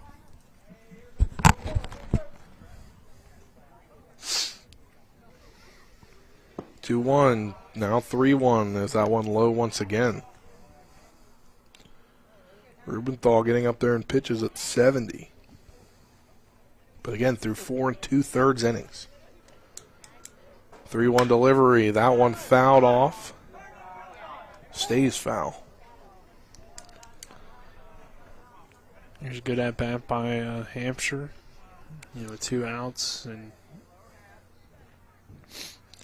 could not have the best approach, but we've seen a pretty good approach here from the Trojans. They've consistently been able to force Rubenthal to throw a lot of pitches in each inning at the very least.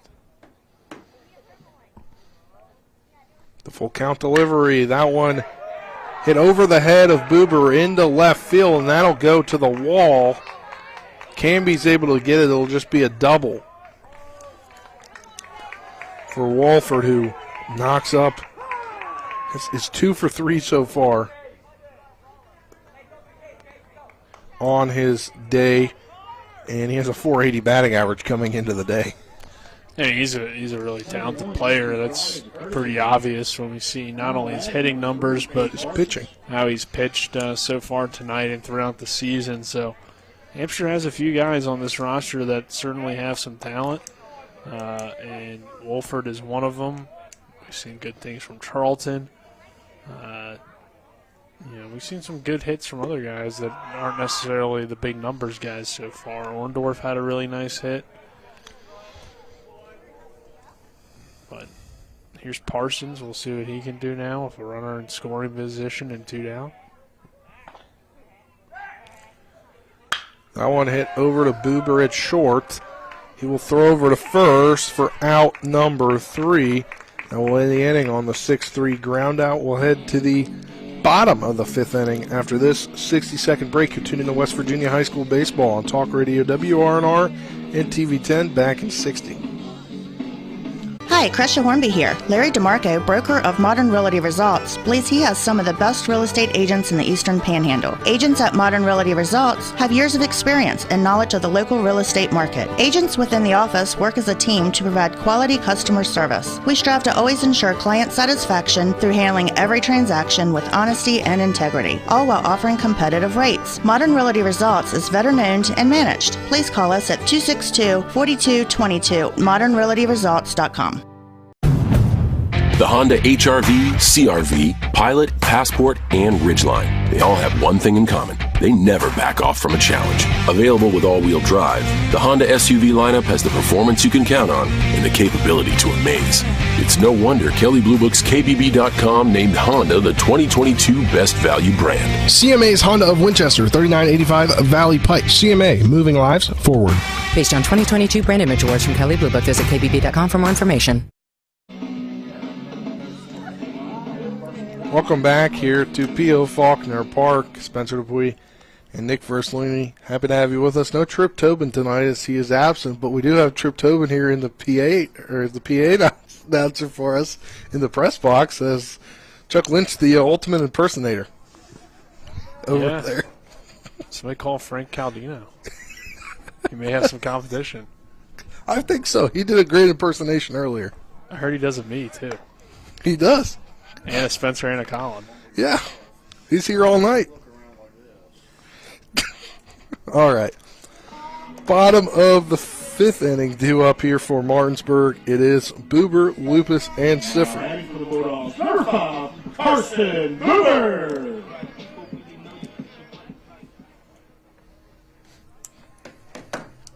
Boober walked, came around to score his last time up.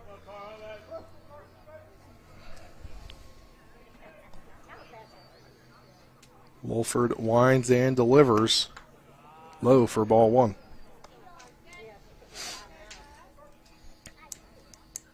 Boober has yet to get a hit tonight, but he is hitting .348 on the season. 1-0 delivery. That one over to the third baseman, Sussler. He will throw it over to first for the 5-3 ground out. Now due up Michael Lupus, who had a 2-run homer off the left field fence in the first inning to make things 2-0 at a time. Michael Lupus. But Michael Lupus, I mean, he's got to have some options in college. We don't know what they are, but he's uncommitted as of now. He could definitely be a great asset hitting or pitching. As that one hit right past the third baseman's glove for a clean single, Nick, just as I talk about his hitting. Yeah, I mean, Mike's had a really good year, so I think he's got a great opportunity to play in some capacity at the next level. Probably more of a hitter than a pitcher. Not certain if he has necessarily, college pitching stuff. I mean, he's definitely gotten a lot better each year as a pitcher, and that's one thing that I think colleges would look at it and be pretty excited about. But, who knows what he will do at the next level, but I guarantee he'll be playing somewhere. Sifford up now. He swings and misses on the first one. Sifford, he's going to Frederick Community College, right, Nick? Yes. Yes. So he so far today is 2 for 2 with an RBI. Yeah, 2 of the better hit baseballs today. So I believe he's got 2 doubles. Single, but one was hit down the line, kind of got caught down in that corner. Looked like it could have been maybe a double, but just a single, I believe, earlier. So one single, one double. No, he's got 2 doubles. Oh, okay. I thought maybe he only had a single. No, I couldn't really read my writing there on one. It could have been a 1 or a 2. They throw over to try to get Lupus at first, but he gets back in time. 1-1 here, 1 out. Martinsburg up 3-1, bottom of the fifth inning. As Hampshire's Connor Wolford on the mound, 1 high for ball 2. Wolford is their ace. 25 innings, a 1.96 ERA. But only 3 decisions, 2-1 on the season. But that's 2 of their 4 victories.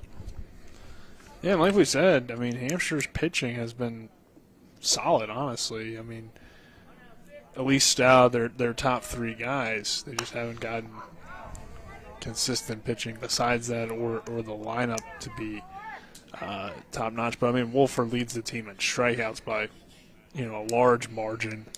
30 of them. Next closest is 13 by Charlton, so he's got 30 of their 77. 2-2 now the count after Sifford fouled one off. They try to throw over to get Lupus again, but he gets back in time. But you do have, 3 pitchers with a less than 3 earned run average, so you had a few guys that have been effective for them on the mound, but haven't thrown nearly as many, close in the innings somewhat between Van Meter and Charlton, and Wolford there at 19 and 2/3 for Van Meter and 19 for Charlton. Yeah, Lupus really getting into the head of Wolford as they throw over once again. 77th pitch coming up here from Wolford when he chooses to go to the plate, which he does now. That one swung on, hit into deep left field, going back on it, and that one's over the wall. A home run, a 2-run shot for Landon Sifford. Everybody have home runs tonight. Landon Sifford with a 2-run shot. Martinsburg now on top, 5-1. Well, you can't be too surprised that Landon Sifford got all of that baseball based on how he's been hitting the ball here tonight. 2 doubles, like you said, Spencer, and then an absolute shot. A no-doubter for Landon Sifford. Yeah. And Martinsburg just really a solid performance here tonight. And, that one might have broke the scoreboard. Nope, it's good now. It was doing its graphics still, and I thought it went out. Well, it wasn't broken because we know what broken's like. We experienced that on Friday night. It's true, yeah. There's nothing on the board but a couple letters. Sometimes that's all you need is your imagination, Spencer. After the 2-run shot by Sifford, Rubenthal due up, and that gives him some more leeway on the mound. Yeah, it gives Martinsburg certainly control of this game. And 2-0 now the count on Rubenthal, who walked in the first inning and struck out his last time up in the third. But other than those, home run balls that's been given up by Charlton, he's been good. I mean, only giving up 6 hits, so. That's now 3-0 with the ball low. Rubenthal probably 3 going of to his keep earns that back here. 3 of his runs are earned. That one catches the zone for strike 1. She did have that error earlier. But a 2-homer night for the Dogs. Yeah, don't see that. Sifford now gets into the act as we saw Canby get into the home run act on Friday night. 3-1 delivery. That's popped up and out of play. Well, Landon has had a few balls hit this year that looked like they had a chance to make it out. He had that one that hit off the fence early in the year that was just crushed. That one inside to Rubenthal, and he'll take his base. But he certainly made his case to be our WV Medicine Player of the Game here tonight. I mean, maybe we have co-players again. That seems to be a trend right now. I don't know. I mean, look, we got 2 guys hit home runs tonight. And we've seen a good performance pitching from Rubenthal. Maybe we have 3. Oh, man. We don't have 3 counties, though.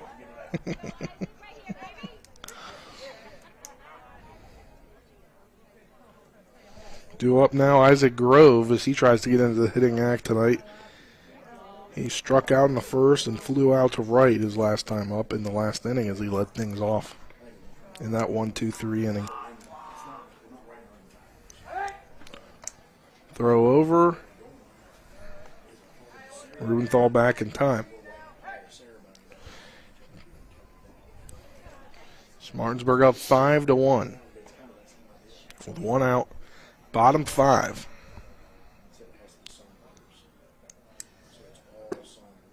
One low. Ball 2. 2-0. I suppose we have Hampshire County being represented tonight, so there you go. But there's no WVU Medicine in Hampshire County that we know of. So. 2-0 delivery catches the zone for strike 1. I'm sure they have a hospital around there. Not WVU Medicine. They might. Who knows? I don't know. They're in the state of West Virginia. That's true. I think there's WVU Medicine outpatient location in Winchester, Virginia. Yeah, I mean they got stretching all the way medical up there. Centers in Cumberland, Maryland. So there you go. The 2-1 delivery in there for called strike 2 on Grove. It starts to get colder here as we approach 8:30 p.m. We got Christian Alter warming in the bullpen. That one low, and Logan Wilt, the courtesy runner. Those courtesy runners are courtesy of the Berkeley Post 14 Hornets, the premier Legion team here in the Eastern Panhandle. Don't you forget it, Spencer. That one hit over to the shortstop in Van Meter. He's going to throw over to first, but that's not in time, and going to third is Wilt. It was a close play there. It would have been a bang-bang play had he got it. Yeah. definitely a tough scoop, but overall, Martinsburg putting a little bit of pressure on Hampshire this inning now, 2-on.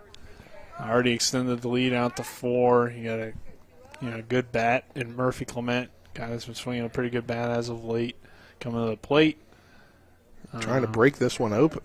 Yeah, too much speed here to have any shot at any sort of double play, but that's what you are playing here defensively. If you're Hampshire, they're going to show bunt. So. Steps off. I mean, Murphy could definitely bunt for a hit, yeah. Especially with the third baseman not quite on the grass part of the artificial grass looking, the turf, the green part.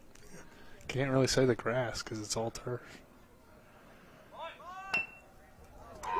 Bunted. Believe it hit. Yeah, I believe it hit Murphy, is at least what they're saying. But I heard somebody say that it didn't hit him, so I don't know. Yeah, I'm not too sure there, but 0-1 is the count. He didn't seem any worse for the wear, so. Nope. 0-1 is the count. Must not hit him very hard if it did. Going to throw over. Try and get Grove at first, but he gets back barely in time as he was thinking about going. He definitely looks ready to run to second. But getting in the head of Wolford. They're going to throw over again. You can hear the Hampshire faithful in attendance thinking that they got him.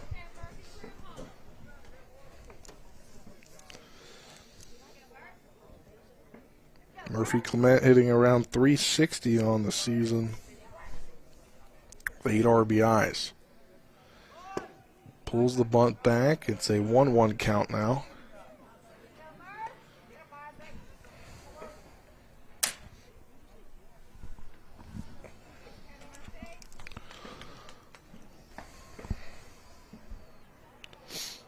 Runners on first and third, 1 out. They're going to throw over once again. Wolford's really worried about that runner in Grove. Well, I mean, makes sense, right? Because there's He's one thrown out. over like 4 times, though. Yeah, well, he's probably going to go, I would think. And he is. That hits Clement. So bases are now loaded after the hit by pitch for Keegan Everhart.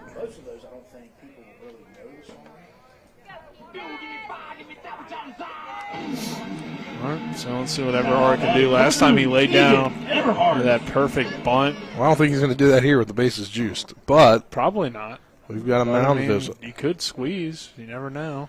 Got a mound visit, and this could be it for Wolford. I know they're just going to talk about. I think they're just talking about their defense more so here. Yeah. I mean, obviously Wolford's their guy. You know, he's been their best pitcher all year. You'd like to see him get out of it here if you're Hampshire with minimal damage. So he's a guy that can certainly work his way out. But you got to talk about what you're playing for. You got to force any base, you know, your defense. Make sure everybody's aligned correctly here. But this would be a great time for Keegan Everhart to come through for the Bulldogs. Yeah, he's only got 4 RBIs on the season. He's got 2 that are in scoring position and 3 on base. Yeah, not really his role, but infield up. So, if he hits one hard enough, he can definitely drive in a few. Well, they'll just get the runner coming home for the force out. So now we've got 2 outs on the fielder's choice. Yeah, you'll take that if you're Hampshire. Just chop it right back to the pitcher. Plays his position well and fires home. If it's a slower batter, you can probably go for the double play at first, but with Everhart's speed, he still legs it out and gets on base. So Canby due up now. First pitch into him. It's outside for a ball. He flew out in the first 2 innings, threw out to right field to center field in first and second inning, and then a 4th inning hit by the pitch. On the back, it appeared. The 1-0 delivery catches the zone for strike 1. As I talked about this game kind of going quickly this half inning, Nick, it's been about 14-plus minutes long.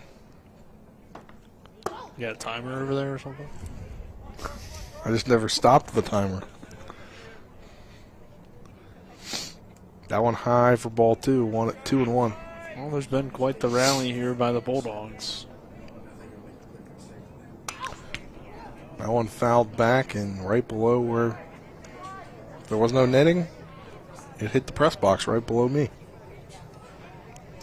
Brings the count to 2-2.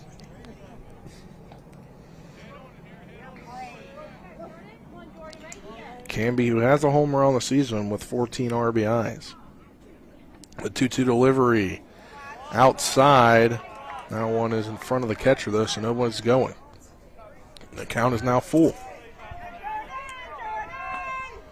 I remind everybody that we won't be here tomorrow for the Berkeley Springs game because we will be at the Shepherd fundraiser. Yeah. For their telethon that will be on TV10 and WRNR TV on YouTube, pulling for the Rams. We've got a timeout. So unfortunately, they call balk or no, just a timeout? No balk. Okay. They call no balk. They thought, I don't know where it was. I think they were discussing if it was or not. That seemed to be what it was because the runner did come home, so I was like, well, I guess we got a balk, but no, the umpire there saying no balk, so maybe either the home plate umpire is checking with the. They've got a pickle. This isn't good because, well, we'll see. It could work out for Martinsburg. And one runner comes home to score. It's going to work out and great they can't tag him out. 2 runs come home to score. It's now 7-1. As that's one way to score it. Everhart gets back. And now it's 7-1. Yeah, I mean, normally you'd be dead in the water out there in that situation, but in high school you sometimes get those kind of runs to work out. That was Everhart once again, but he got back this time. It was safe. Yeah. They're going to throw over again.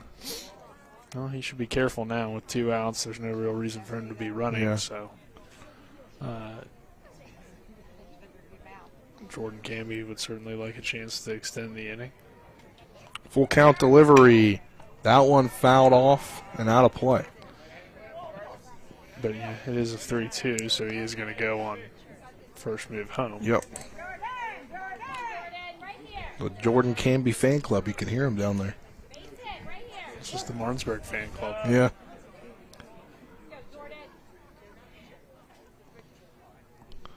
And they throw over once again.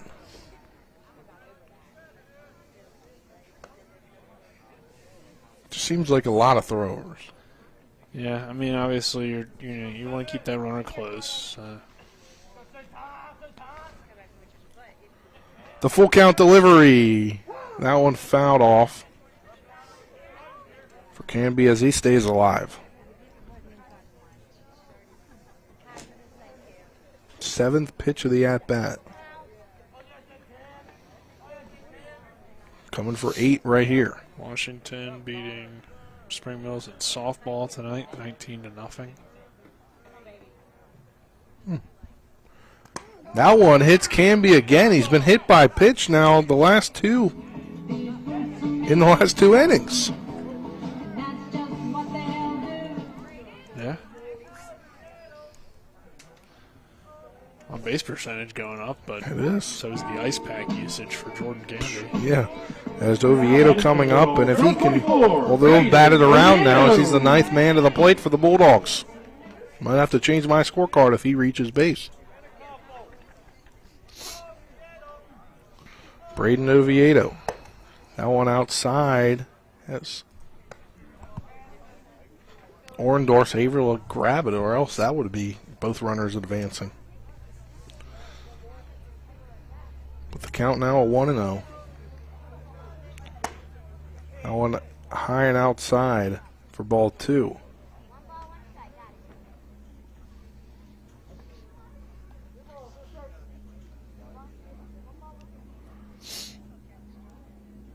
2-0 delivery. High for ball 3. Oviedo just going to keep the bat on his shoulder. I don't see anybody warming there for Hampshire, but I don't know if they just go for a field sub probably. Yeah. But they could definitely maybe think about making a pitching change, I think. First one in there for a strike brings the count to 3-1. I believe only 3 of the runs are going to be earned here so far. Yeah, that's how it appears. 7 runs, 3 earned. But 3-1 pitch outside. That'll load the bases. As Braden Oviedo takes the walk and all the runners advance. He's at 106. So I've got to update my scorecard, and I'll do that here when we step aside for a 6-second break, as we will have a pitching change, one would believe. And it looks like that we will. So we'll step aside for a 6-second break. You're tuned into high school baseball on Talk Radio WRNR and TV 10. Back in 60 seconds. Jambo Construction and Fencing Company, LLC, is a veteran-owned and operated company right here in the Eastern Panhandle of West Virginia that specializes in decks, fencing, and hardscaping. Find us on Facebook at Jambo Construction and Fencing to see more of the projects we've completed. For a free estimate, you can call Bo Bartley at 304-268-5452 or Jamie Gall at 304-279-5053. We are licensed and insured in the state of West Virginia, and as Martinsburg alums, we say, go Bulldogs. I pre-planned my funeral to make it easier on my family. They were relieved to know I'll get just what I want. My family actually thanked me for taking matters into my own hands. Turns out having this awkward conversation wasn't awkward at all. Pre-planning is my choice. There are certain things about me my family may not know. Now they won't need to guess. The choices are yours. The peace of mind is theirs. Pre-plan your funeral with Brown Funeral Homes and everything will be taken care of. Find out more online at brownfuneralhomeswv.com. Brown Funeral Homes, here for you. Welcome back to P.O. Faulkner Park. We got a pitching change that's brought to you by Smallwood and Small Insurance Group in Martinsburg. Your total insurance solution at 121 Administrative Drive. Call 304-263-3361 as Connor Wolford's night is done after 4 2/3 innings. 6 hits, 7 runs, 3 earned, 5 walks, 3 strikeouts. He hit 3 batters, 106 pitches, 57 for strikes, facing 29 batters. As the new pitcher will be Whitaker. He will come on. Let me double check his stats on the season here.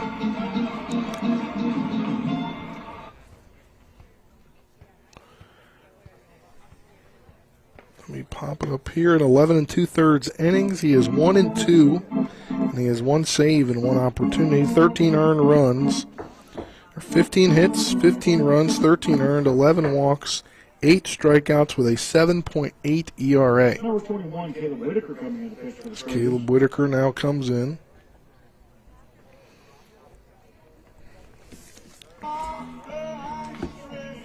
And up to bat, it will be Carson Buber, who grounded out 5-3 Carson Buber to start things off in this inning.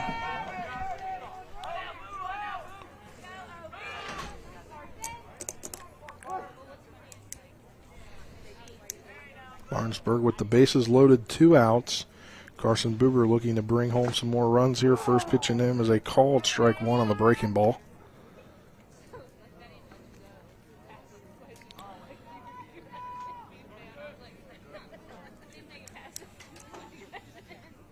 The 1-0, or excuse me, 0-1 delivery high for ball 1. Evens up the count at 1-1.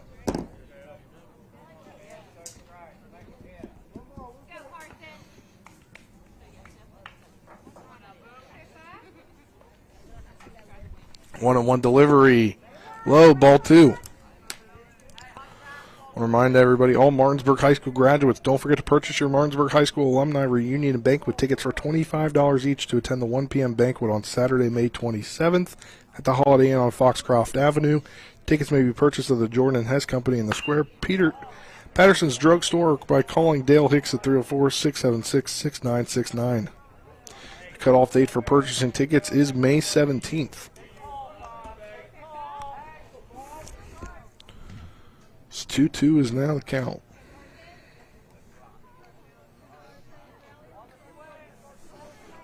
On Carson Buber. After after the foul ball. 2-2 delivery. Swung on and missed, and that ends the inning. So we'll head to the top of the 6th inning. After this 6-second break, you're tuned into EPAC Baseball on Talk Radio WRNR and TV10. Back in 60 seconds.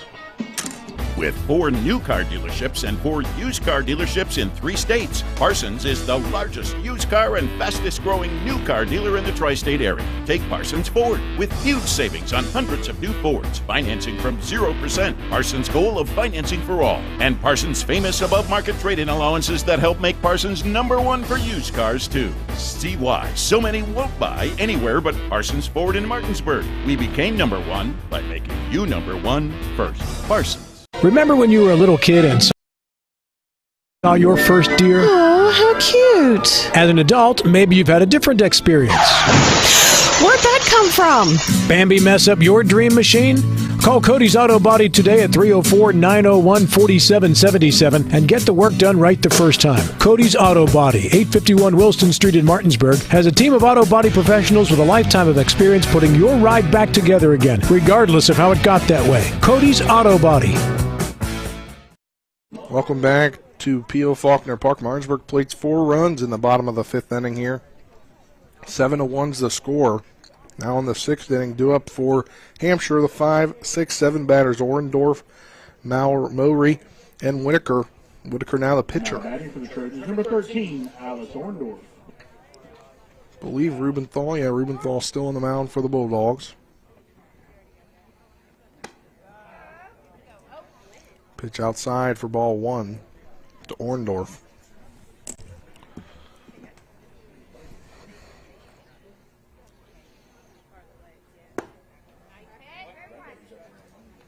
Two now the count.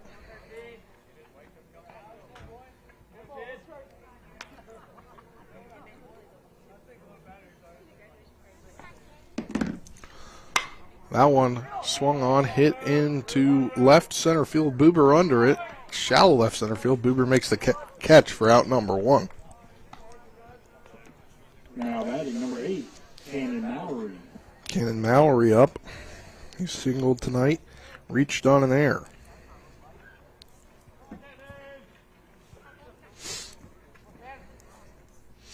Hitting around 350 on the season. With 1 out here, top of the 6th inning. Strike 1 in there, the late strike call.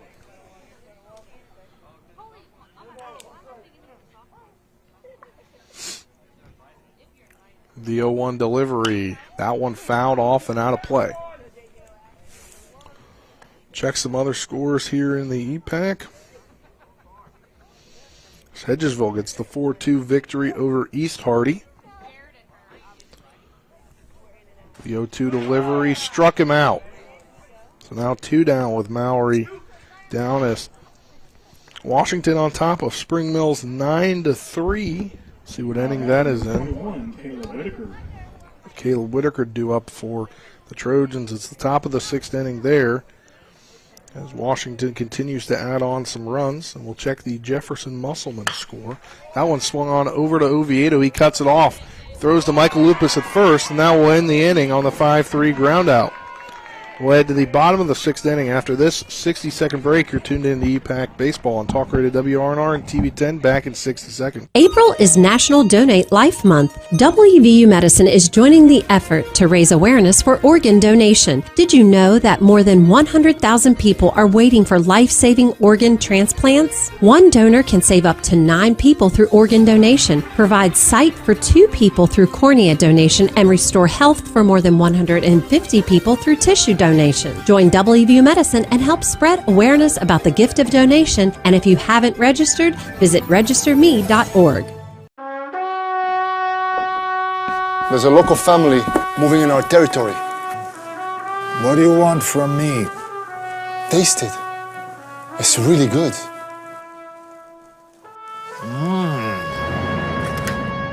We'll go with the mattresses. It's not personal. It's strictly business. Leave the guns. Take the pizza. Rock's, now serving hot, fresh pizza to die for. Ow, that really hurt. Welcome back to P.O. Faulkner Park. Bottom of the 6th inning here. Due up for Martinsburg, Lupus, Siffert, and Rubenthal. As Lupus singled, and then he came around to score last time on Siffert's 2-run shot to left field.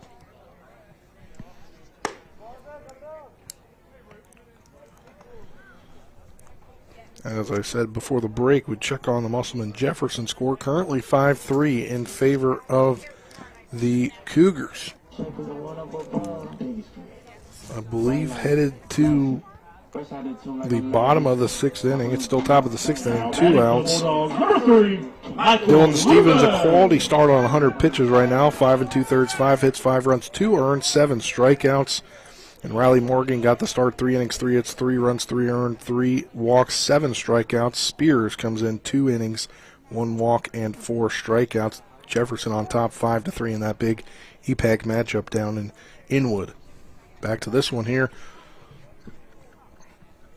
First pitch into Lupus. He rockets that one down the left field line, and that goes out of play. But if that stayed in the line, that would have been another home run for Michael Lupus tonight. It's not too warm outside, but his bat he's locked in.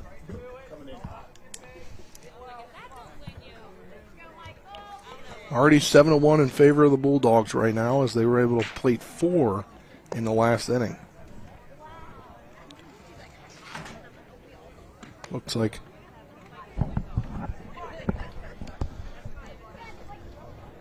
it's now 1-1 count.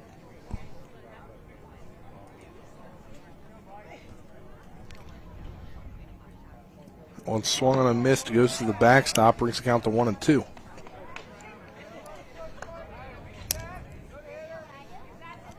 Like 5-3, Jefferson leading Musselman right now. Musselman is on the verge of losing 4 straight games. Yeah, definitely been a tough stretch for the Applemen, kind of at the wrong time here to be. 1-2 delivery, that's popped up. Playing it as it's going to fall. Wolford down the line, and that falls. But, you know, not the best time. I mean, there's never really a good time to be struggling, but, I mean, they had their early season struggles. Yeah, they started out 0-3, and then they won, 16, I think, straight games. Something like that, so we'll see if they heat back up. I mean, we knew it would be a challenge tonight against the Jefferson team that's been playing great baseball, so. Yeah. It's still a close game, though, so anything could happen in that one. Yeah, headed to the bottom of the 6th inning very soon. The 1-2 delivery. That one outside for ball 2. Brings count even at 2-2.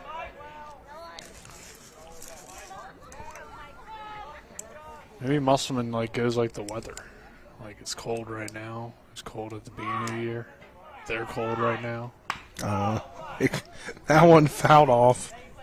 It's an interesting a theory. Hypothesis. Yeah. If the weather's cold, the Musselman struggled to win in baseball. Your if-then statement. True hypothesis. Yeah, we'll test it whenever it gets warm again. 2-2 delivery on Lupus. Outside for ball 3. That breaking ball didn't break in far enough. Close pitch, definitely there.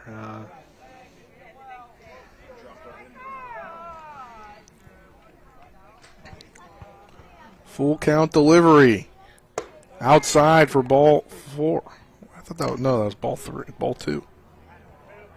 No.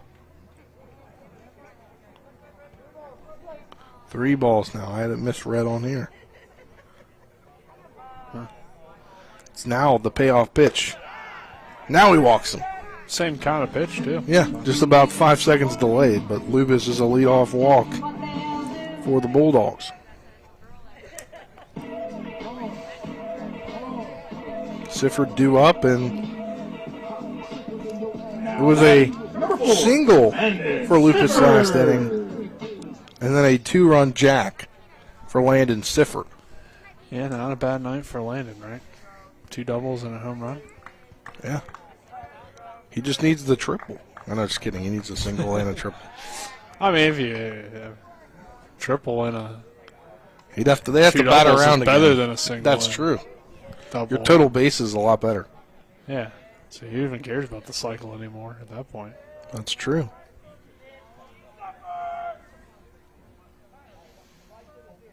Into Sifford, ball 1. Update you on the national score. They're currently up 4-0 as Luis Garcia doubled to score 2 runs over the Mets. The Scherzerless Mets, as he's on a 10-game suspension, which I don't think he should have gotten a suspension for. Yeah, hey, I mean, we've talked about it on the Sports Mix. Yeah, it's kind of a weird ruling, but it is what it is. Doesn't affect your nationals anymore, so. That's true. The 2-0 delivery swung on and missed by Sifford. Is he with now the Mets? Yeah. Well, Helps. then you It should helps be the Nats. happy, yeah. He'll Not miss that 2 they're winning starts. the division anyway. No. They don't have to face them. Yeah. So that's always good. Yeah. Maybe the Nats can sweep. Sweep the Nats? Who knows? They're already shutting them out right now in the 6th inning. Still a little ways to go, but. There goes the cameras that worked so hard to get back on. That's right.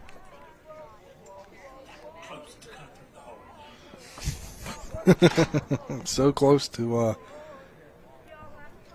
getting out and almost hitting our cameraman, John Arlington, but it didn't. Out 3 cameras with 1 pitch. Yeah, it could have. And that one would be the one we'd be most concerned about, considering John is standing there.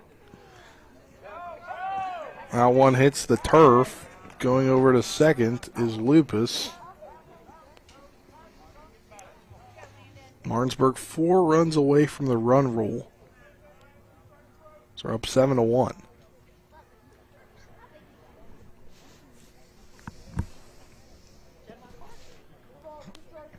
Full count.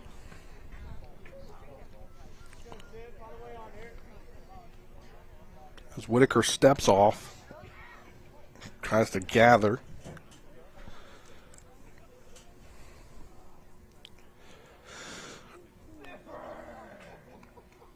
The payoff pitch outside for ball 4. You walk him.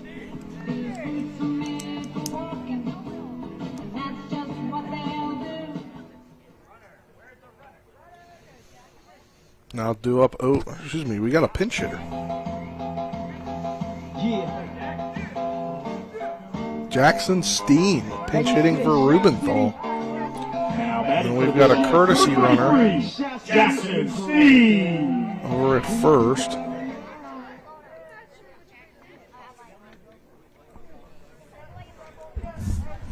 Courtesy runner's Christian Alter for the catcher. Steen here, pinch hitting for Rubenthal, which means Rubenthal's night is done. Pretty solid outing for the back end of the rotation guy.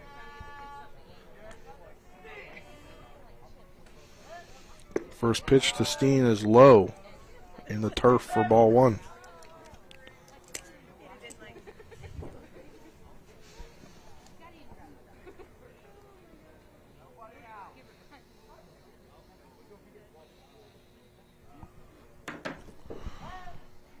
The 1-0 delivery in there for a strike, 1-1.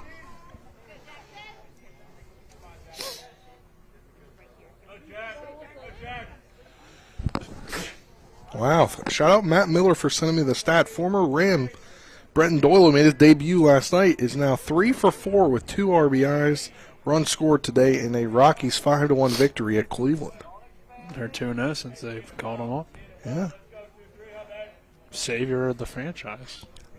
Brenton Doyle. Yeah. The All-American at Shepherd.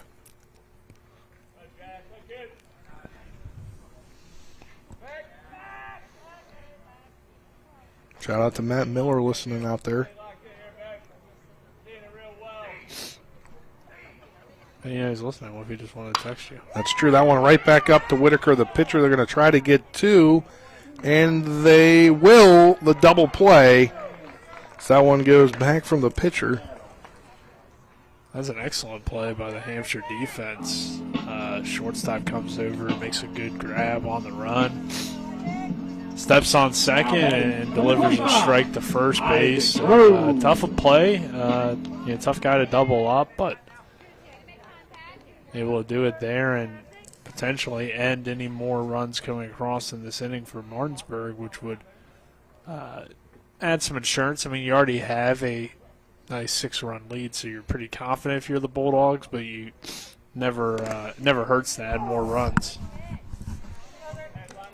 First pitch in there to Isaac Grove is a called strike one. Interesting, a Rockies team that was 6-17 when Doyle came on. Now they're 2-0 and 8-17. In there for a ball, 1-1.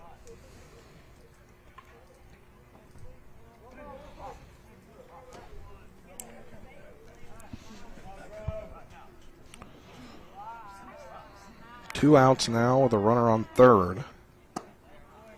Going in there for called strike two on the 1-1.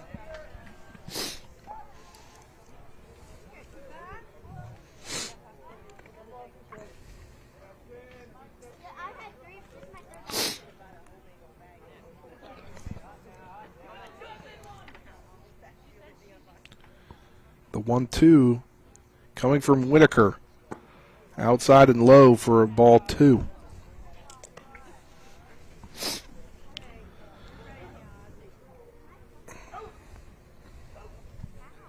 Groves had some good at-bats tonight. See if he can get a run in here and continue to do his job at the plate. 2-2 delivery. That one popped up, and it goes out of play.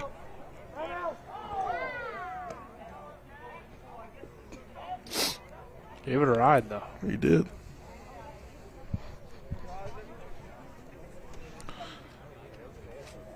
Nine o'clock here. The 9 o'clock hour being reached momentarily. You're tuned in on Talk Radio WRNR Martinsburg, as well as Comcast Channel 10 and WRNR TV on YouTube.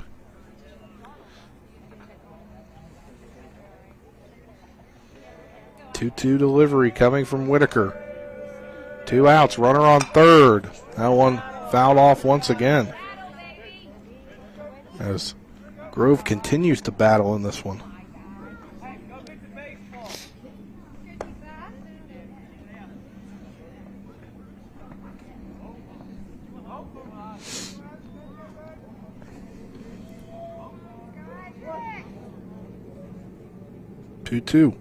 Two outs. Runner in Lupus on third. The delivery swung on and grounded, and it goes foul.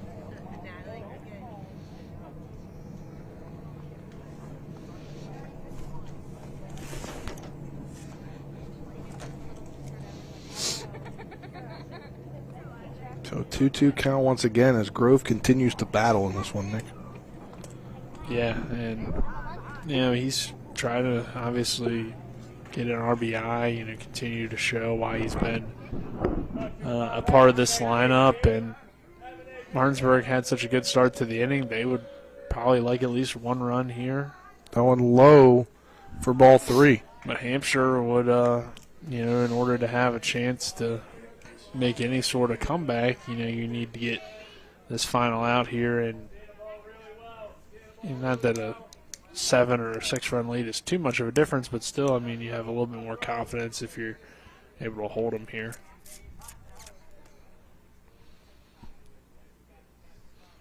Payoff pitch outside for ball four to Grove.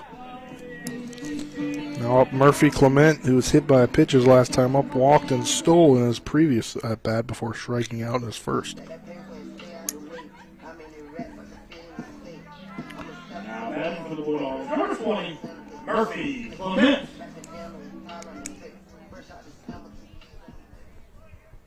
Clement hitting around 360 on the season. 8 RBIs.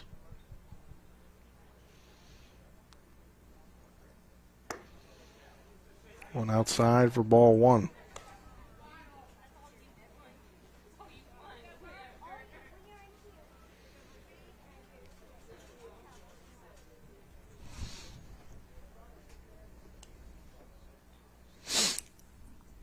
That's now at 5-0 after Joey Manessa singled. Luis Garcia scored. That pitch in there for a called strike makes it 1-1 here at this ball game. But Nats extending the lead over the Mets, which you'll hear on the radio following the conclusion of our game, unless this game goes longer, which at this point it really could.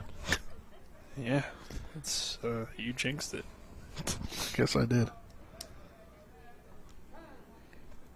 Timeout called. Right as Clement was getting ready to steal. You mean Grove? Or Grove, excuse Clement me. can't steal. Clement is in the batter's box. In Atlantic League, I think, or something you can steal first base. I don't know what it is. Savannah Bananas, that might be where it is. Maybe. Speaking of the Atlantic League, Hagerstown. They're going to getting a team next year. They named their general manager, the former athletic director at St. Marie Goretti Private School up there, is the new general manager. His name escaping me at the moment. It's David Bleckenstone. That was a strike 1-2 now the count. They have yet to name their team, but they're going to build a new ballpark, which was part of the reason why the Suns kind of folded. They needed a new ballpark. Was part of they wanted the new ballpark, didn't get it, but this is going to be a downtown ballpark. Also in the Atlantic League, Frederick has a team now. They're going to have two teams still. Yeah, that one hits Clement. Because the Keys are what, they're the draft league, yeah, MLB draft leagues.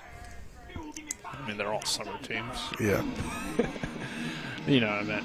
So Clement's now been hit by back-to-back pitches on it to get it to reach. But yeah, so and then the Charleston Dirty Birds, a team that you know from there. I believe there's a team out in Maryland near the Waldorf area. York Revolution. And York Revolution, I believe the Delmarva something? Shorebirds? No, they're single A, I believe. Or they used to be. You say that, but Nick, there's not a lot of single A teams around. They've kind of changed all that. Yeah, I'm saying they used to be part of the Orioles organization. So I don't know what the Showbirds are. They still might be single A, but they might have got rid of them. Or no, I was wrong. The Southern Maryland Blue Crabs. Yes. Out of Waldorf. They are a current team in there. Yeah, Lancaster Barnstormers. The Long Island Ducks. Yeah. Staten Island Fairy Hawks. Fun stuff there. Lexington Counterclocks. The Lexington Counterclocks. You got the Sugarland Skeeters. We could have a name as many Atlantic League teams as you. I believe I read in the story that if you go to the Herald Mail, the newspaper up there in Hagerstown, and I believe on their website, you can somehow figure out, or you can put in what you want the unnamed team to be named. There you go. So. The Suns. They're gonna have to buy their seats back. I think those are cemented down. So, do you think they weren't cemented down before? I think the Hagerstown Hounds has a good ring to it. Hounds? Yeah. That one hit into shallow right center field, coming in onto the right fielder, and he makes the catch to end the inning. We'll head to the top of the 7th inning after this 60-second break as Everhart flies out. You're tuned in to West Virginia High School Baseball on Talk Radio WRNR and TV 10. Back in 1 minute. With 4 new car dealerships and 4 used car dealerships in 3 states, Parsons is the largest used car and fastest growing new car dealer in the tri-state area. Take Parsons Ford with huge savings on hundreds of new Fords, financing from 0%, Parsons' goal of financing for all, and Parsons' famous above-market trade-in allowances that help make Parsons #1 for used cars too. See why so many won't buy anywhere but Parsons Ford in Martinsburg. We became #1 by making you #1 first. Parsons. On the Sports Mix, you'll hear interviews with prestigious guests. Since you had that reunion, do you have a favorite memory from that season or maybe a funny story you'd like to share with our audience? John Madden, the late, great John Madden, came out to our practice on Thursday. He turned to those guys and he said, this game ain't going to be close. These guys are going to kill Buffalo. Tune into the Sports Mix, weekdays from 12 to 1 on Talk Radio WRNR, FM 106.5, AM 740, TV 10, and streaming live on the TV 10 Facebook page. Welcome back here to P.O. Faulkner Park. Top of the 7th inning. Due up is the 8, 9, and 1 batters for the Trojans. Their last-ditch effort here, down 7-1. It's Van Meter, Hott, and Charlton. Not a bad place to necessarily be in the lineup, but certainly, Martinsburg has pretty much dominated this one in terms of, the pitching and the defense has certainly been the real key. I think, you had 2 home runs at the plate, but yeah, Hampshire kind of hurt themselves a few times with their defense. First pitch in there was fouled off. That one in there for a ball, 1-1.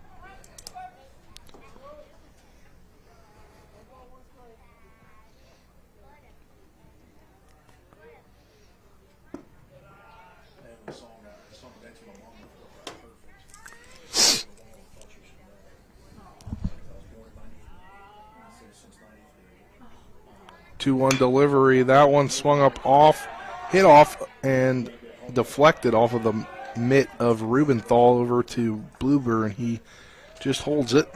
So it'll be a batter reaching base, and Ethan Van Meter. Yeah, that's one, if you had a chance to do it again, you wouldn't have probably made an attempt at it if you're Owen Rubenthal, because I think Blueber's probably going to get to that cleanly and probably make the play. But just, natural reaction there is to go for the catch, but if he lets it go through, you got probably a better chance of getting the out. Isaiah Hott at the plate. This is only his 3rd plate appearance. Swung on and missed on the 1-0 pitch.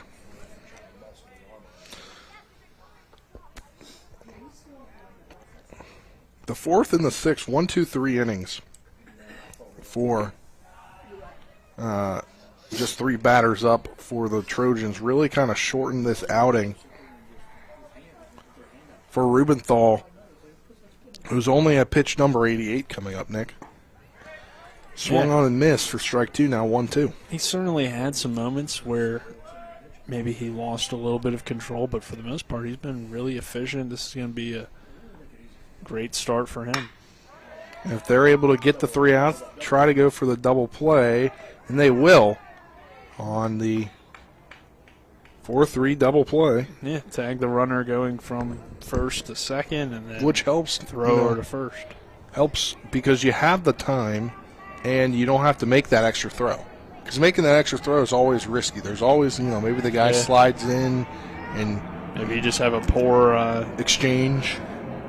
There's a lot of stuff that could happen there, but talking about on there.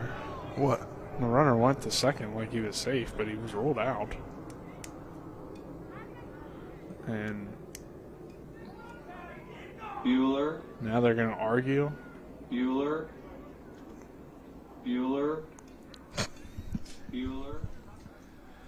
It is ruled out. Double play. 2 outs. But what I was saying was, you needed this. You needed one pitcher tonight for the Bulldogs. You needed one pitcher to go 7 innings. Yeah, they had Christian Alter up a few innings ago, maybe the 5th inning, 4th inning, somewhere around there. They had Alter warming, but they decided to keep him out, and Owen has responded well. First pitch in there for strike number 1. So, it sets up pretty well for Martinsburg. They'll still have options in the bullpen tomorrow and Friday. Yeah, for their other games this week. One in there for called strike 2, 0-2. So 1 strike away from ending the ball game. Hypothetically, tomorrow you would get a run rule against the Berkeley Springs team that's certainly struggled against the EPAC, but you never know what's going to happen. That one grounded down the line, but goes up foul. So on paper, Mike Lupus only has to give you, or whoever gets to start tomorrow. It's most likely going to be Lupus on his senior day. I would think him, yeah. So, most likely he only has to give you 5, but you never know, like I said. But that's just the ideal situation if you're Martinsburg, is for him to only go 5 and you get the run rule win. That one fouled off, out of play. 0-2 the count still. And not only because, you're playing a smaller school in Berkeley Springs that struggled against similar competition to you, but also it's your senior night, so you want to have a chance to get everybody in. The game's important. You obviously don't want to have that loss. That one hits the turf. 1-2 now. Yeah, and the senior night, some seniors that don't typically get in the lineup, they're probably going to maybe see the lineup, maybe not necessarily start, but get in the game tomorrow. Yeah, well, I mean, we'll see. Actually, that one grounded to Everhart. It's going to be a tough play, and he makes the catch and the throw for out number 3. That will do it on the 4-3 ground out. Martinsburg gets the win 7-1 over Hampshire. They now improved to 15-8 on the season. We'll step aside for a 2-minute break. When we come back, we'll have the post-game show. You're tuned in to West Virginia High School Baseball on Talk Radio WRNR and TV 10. Back in 2 minutes. With 4 new car dealerships and 4 used car dealerships in 3 states, Parsons is the largest used car and fastest growing new car dealer in the tri-state area. Take Parsons Ford with huge savings on hundreds of new Fords, financing from 0%, Parsons' goal of financing for all, and Parsons' famous above-market trade-in allowances that help make Parsons #1 for used cars, too. See why so many won't buy anywhere but Parsons Ford in Martinsburg. We became #1 by making you #1 first. Parsons. Remember when you were a little kid and saw your first deer? Oh, how cute. As an adult, maybe you've had a different experience. Where'd that come from? Bambi mess up your dream machine? Call Cody's Auto Body today at 304-901-4777 and get the work done right the first time. Cody's Auto Body, 851 Wilson Street in Martinsburg, has a team of auto body professionals with a lifetime of experience putting your ride back together again, regardless of how it got that way. Cody's Auto Body. You can play, work, and explore without joint pain. Whether it's a strain, sprain, or fracture, WVU Medicine Orthopedics and Sports Medicine can help you live without joint pain. Our expert team of surgeons offer the exceptional care you expect for the injuries you don't, specializing in joint replacement, sports and traumatic injuries, hip and knee disorders, foot and ankle surgery, hand and wrist surgery, and shoulder reconstruction. Call 304-725-BONE today to learn how you can live without joint pain.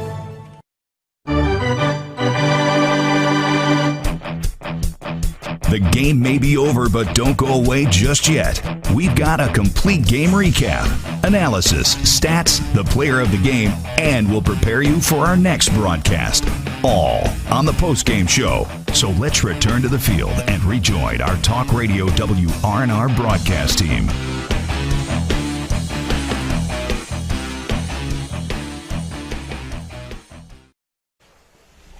Welcome back to P.O. Faulkner Park. It's time for the Rocks Fast, Fresh, Friendly post-game show. Brought to you by Rocks Local Markets with convenient locations all around the Eastern Panhandle. Rocks Fast, Fresh, Friendly. A 7-1 regional victory for Martinsburg over Hampshire. Martinsburg improves to 14-8 on the season. We'll get into the game summary brought to you by Farmers and Mechanics Insurance Companies. When it comes to your home, auto, farm, or business, they're trusted, reliable, and experienced. Call them at 304-263-0809 or go to FMIWV.com. In the first inning for the Bulldogs, it was that 2-run shot by Michael Lupus, his third of the season, to put the Dogs up 1-0.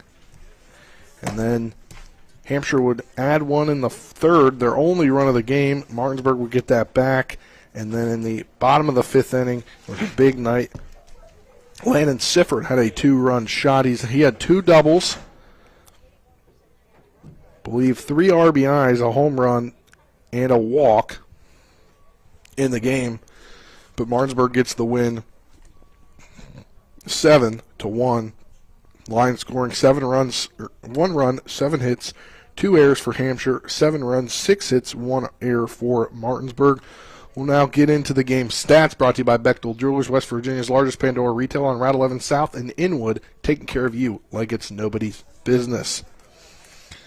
First for Martinsburg, a complete game win on the mound for Owen Rubenthal. 7 innings, 7 hits, 1 run, 1 earned, 2 walks, 3 strikeouts, 97 pitches, 62 for strikes, facing 28 batters. As I mentioned, it was a 3-for-3 day at the plate for Landon Sifford, the catcher, with 1 run scored. He had 3 RBIs, including that 2-run shot. Michael Lupus 2-for-3 with 2 RBIs, 2 runs scored, and a walk. Owen Rubenthal walked twice, and it was just one other hit for the Bulldogs besides Lupus and Sifford, and that was Keegan Everhart, that he ran out the bunt and then made the turn and unfortunately got out. But it was 8 walks for the Bulldogs on the day to just 4 strikeouts. Over to Hampshire, Charlton, 2 for 3 with 1 run scored, 1 walk. Wolford, 2 for 3 with an RBI. Orndorff, 1 for 3. Mallory, 1 for 3. Van Meter, 1 for 2 with a walk. And they had 3 total strikeouts, 2 walks. Wolford takes the loss, 4 2/3 innings, 6 hits, 7 runs, 3 earned, 5 walks, 3 strikeouts. Whitaker came in on relief in 1 1/3 innings, giving up no hits, no runs, 3 walks, 1 strikeout. It was 3 hit-by pitches for Wolford, 1 for Whitaker. Wolford threw 106 pitches, 57 for strikes. Whitaker threw 40, 20 for strikes. Wolford faced 29 batters, while Whitaker faced 7. That were your game stats, brought to you by Bechtel Jewelers, West Virginia's largest Pandora retailer on Rattle South and Inwood, taking care of you like nobody's business. And now, just on cue, the WVU Medicine Player of the Game, brought to you by WVU Medicine, Berkeley and Jefferson Medical Centers, leading healthcare here and everywhere. Nick Verzolini down there with our Player of the Game, Landon Sifford. Thank you, Spencer, down here on the field with our Player of the Game, Landon Sifford. Landon, a home run for you for 3 day, along with 2 doubles. What was cooking for you at the plate? Fun. Quick count with the home run there, and saw that fastball and just drove it. First homer for you of the year. You've had a few that have been pretty close. You see Mike get one as well that just goes over the fence. What was that like for you to get your first of the year? Felt good. A couple wall balls this year, as we've seen. So glad to get that. Big win for you guys, a regional win over Hampshire, part of a big week. It's senior night tomorrow. What does this week mean to you, and just playing your final few home games here in the regular season at Martinsburg? It means a lot. I'm glad I could perform tonight. Hopefully I can keep going this week and next week in the sectional tournament. So. All right, Landon, thank you, and good luck tomorrow against Berkeley Springs. All right, thank you. Now I'll be joined by the head coach of the Bulldogs, Aaron Byler. Coach, really 3 guys kind of stand out tonight. You have Landon and Michael go deep for home runs at the plate, and Owen Rupenthal with 7 innings of 1 earned run baseball. Well, that's what pretty well I told him in the post-game meeting. I didn't think it was good baseball. I didn't think we played very well. Told him that effort won't win us a sectional championship, but it was good enough tonight because we got 2 big hits, and I went through, well enough to get us by. So that effort's not good enough for where we want to be at right now, but it was good enough for tonight. To be fair, I mean, their best pitcher was pitching for them. He's got a good ERA, so he's been tough to hit all year. But you guys did take advantage of a few pitches that he left up in the zone. And for Mike and Landon, with it being their senior week, the 2 guys have contributed in a big factor for your team to get those performances at the plate. It's got to be exciting. Yeah, it shows senior leadership. It shows 2 seniors doing enough tonight to get us through. So we're happy for them. We're going to need them to perform well come sectional tournament time, so it's good to see those guys, swing it well. Berkeley Springs tomorrow for senior day. Unfortunately, we won't be able to be there, but what can you say about this senior class? Well, I mean, I think each senior class is special in their different ways. This senior class was the senior class that lost their 9th grade year due to COVID, so they lost a year, so they only got 3 years of high school baseball, which is not fair to anyone. It wasn't fair to any one of the classes that missed one.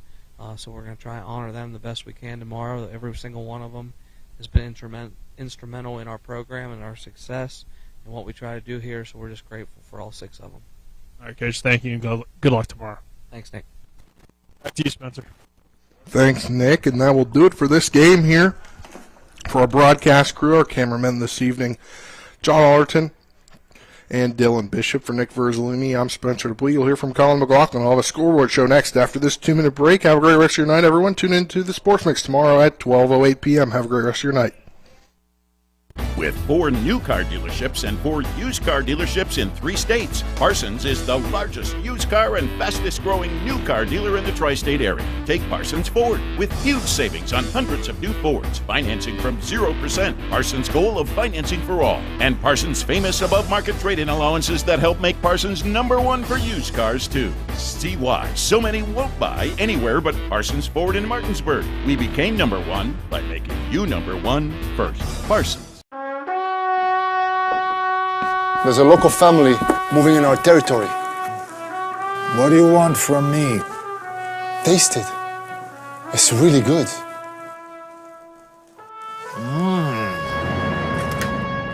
We're going to the mattresses. It's not personal. It's strictly business. Leave the guns. Take the pizza. Rocks, now serving hot, fresh pizza to die for. Ow, that really hurt. Looking for some nightlife? Then look no further. Laddie's Bar and Grill has a full bar and kitchen, pool table, and entertainment with great food at affordable prices. You can dine in or carry out by calling us at 304-263-5233. Laddie's is open Monday through Saturdays from 8 a.m. to 3 a.m. and Sundays from 10 a.m. to 3 a.m. We serve breakfast all day long, and our lunch and dinner specials are posted every day on our Facebook page. So stop on in to Laddie's Bar and Grill, located at 107 Lutz Avenue in Martinsburg.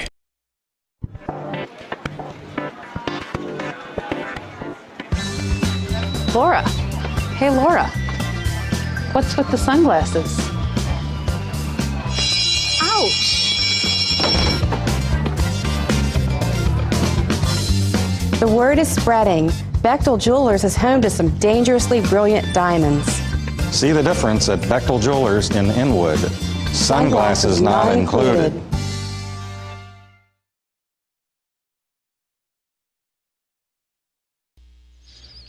Welcome into the post-game scoreboard show here on Talk Radio WRNR and TV10, brought to you by Cody's Auto Body at 851 Wilson Street, Martinsburg, where you get the work done right the first time. Call them at 304-901-4777 or visit their Facebook page. Your final score, the Martinsburg Bulldogs get the 7-1 win over the Hampshire Trojans to improve to 15-8 on the year. Let's now take a look at some scores from around the Eastern Panhandle. The Hedgesville Eagles get the win at East Hardy by a final score of 4-2 in that one. Let's see. It looks like on the softball field, it was Jefferson at Musselman. They got a 10-2 win. That was Jefferson getting the win over Musselman. On the baseball field for that same matchup going final, it's the Jefferson Cougars getting a win over Musselman by a final score 7-3.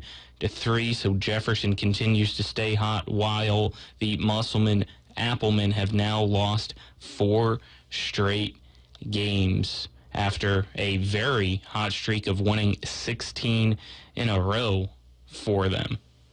It was Washington getting the win over Spring Mills, I believe. Let me see if I can find the final score for that one. It was a 11-3 win for the Washington Patriots over the Spring Mills Cardinals for the baseball side of things. And on the softball side of things in that matchup, it was a 19-0 win for Washington over Spring Mills in that one. And then for Martinsburg softball, it was a 27-0 loss to Hampshire, as well as a 17-3 loss against Hampshire in those doubleheaders. That's your final scores from around the Eastern Panhandle. Again, your final score: Martinsburg 7, Hampshire 1. Martinsburg back on the baseball diamond tomorrow for senior night against Berkeley Springs. We will not be broadcasting that one, unfortunately, live for you guys, as we will be at the Pulling for the Rams event, as it's the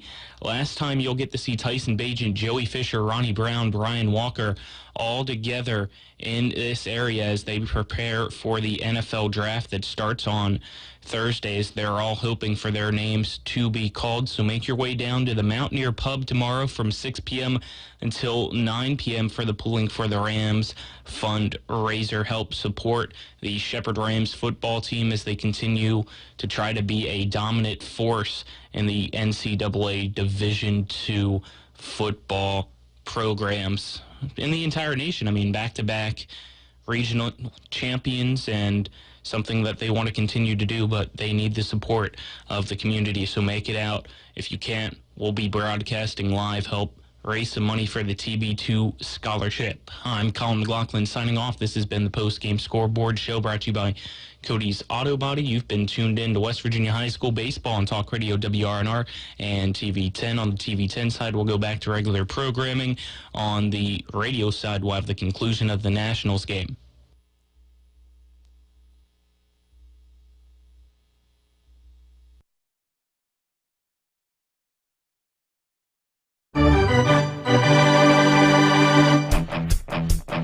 You've been listening to West Virginia High School Baseball. Today's game broadcast has been brought to you by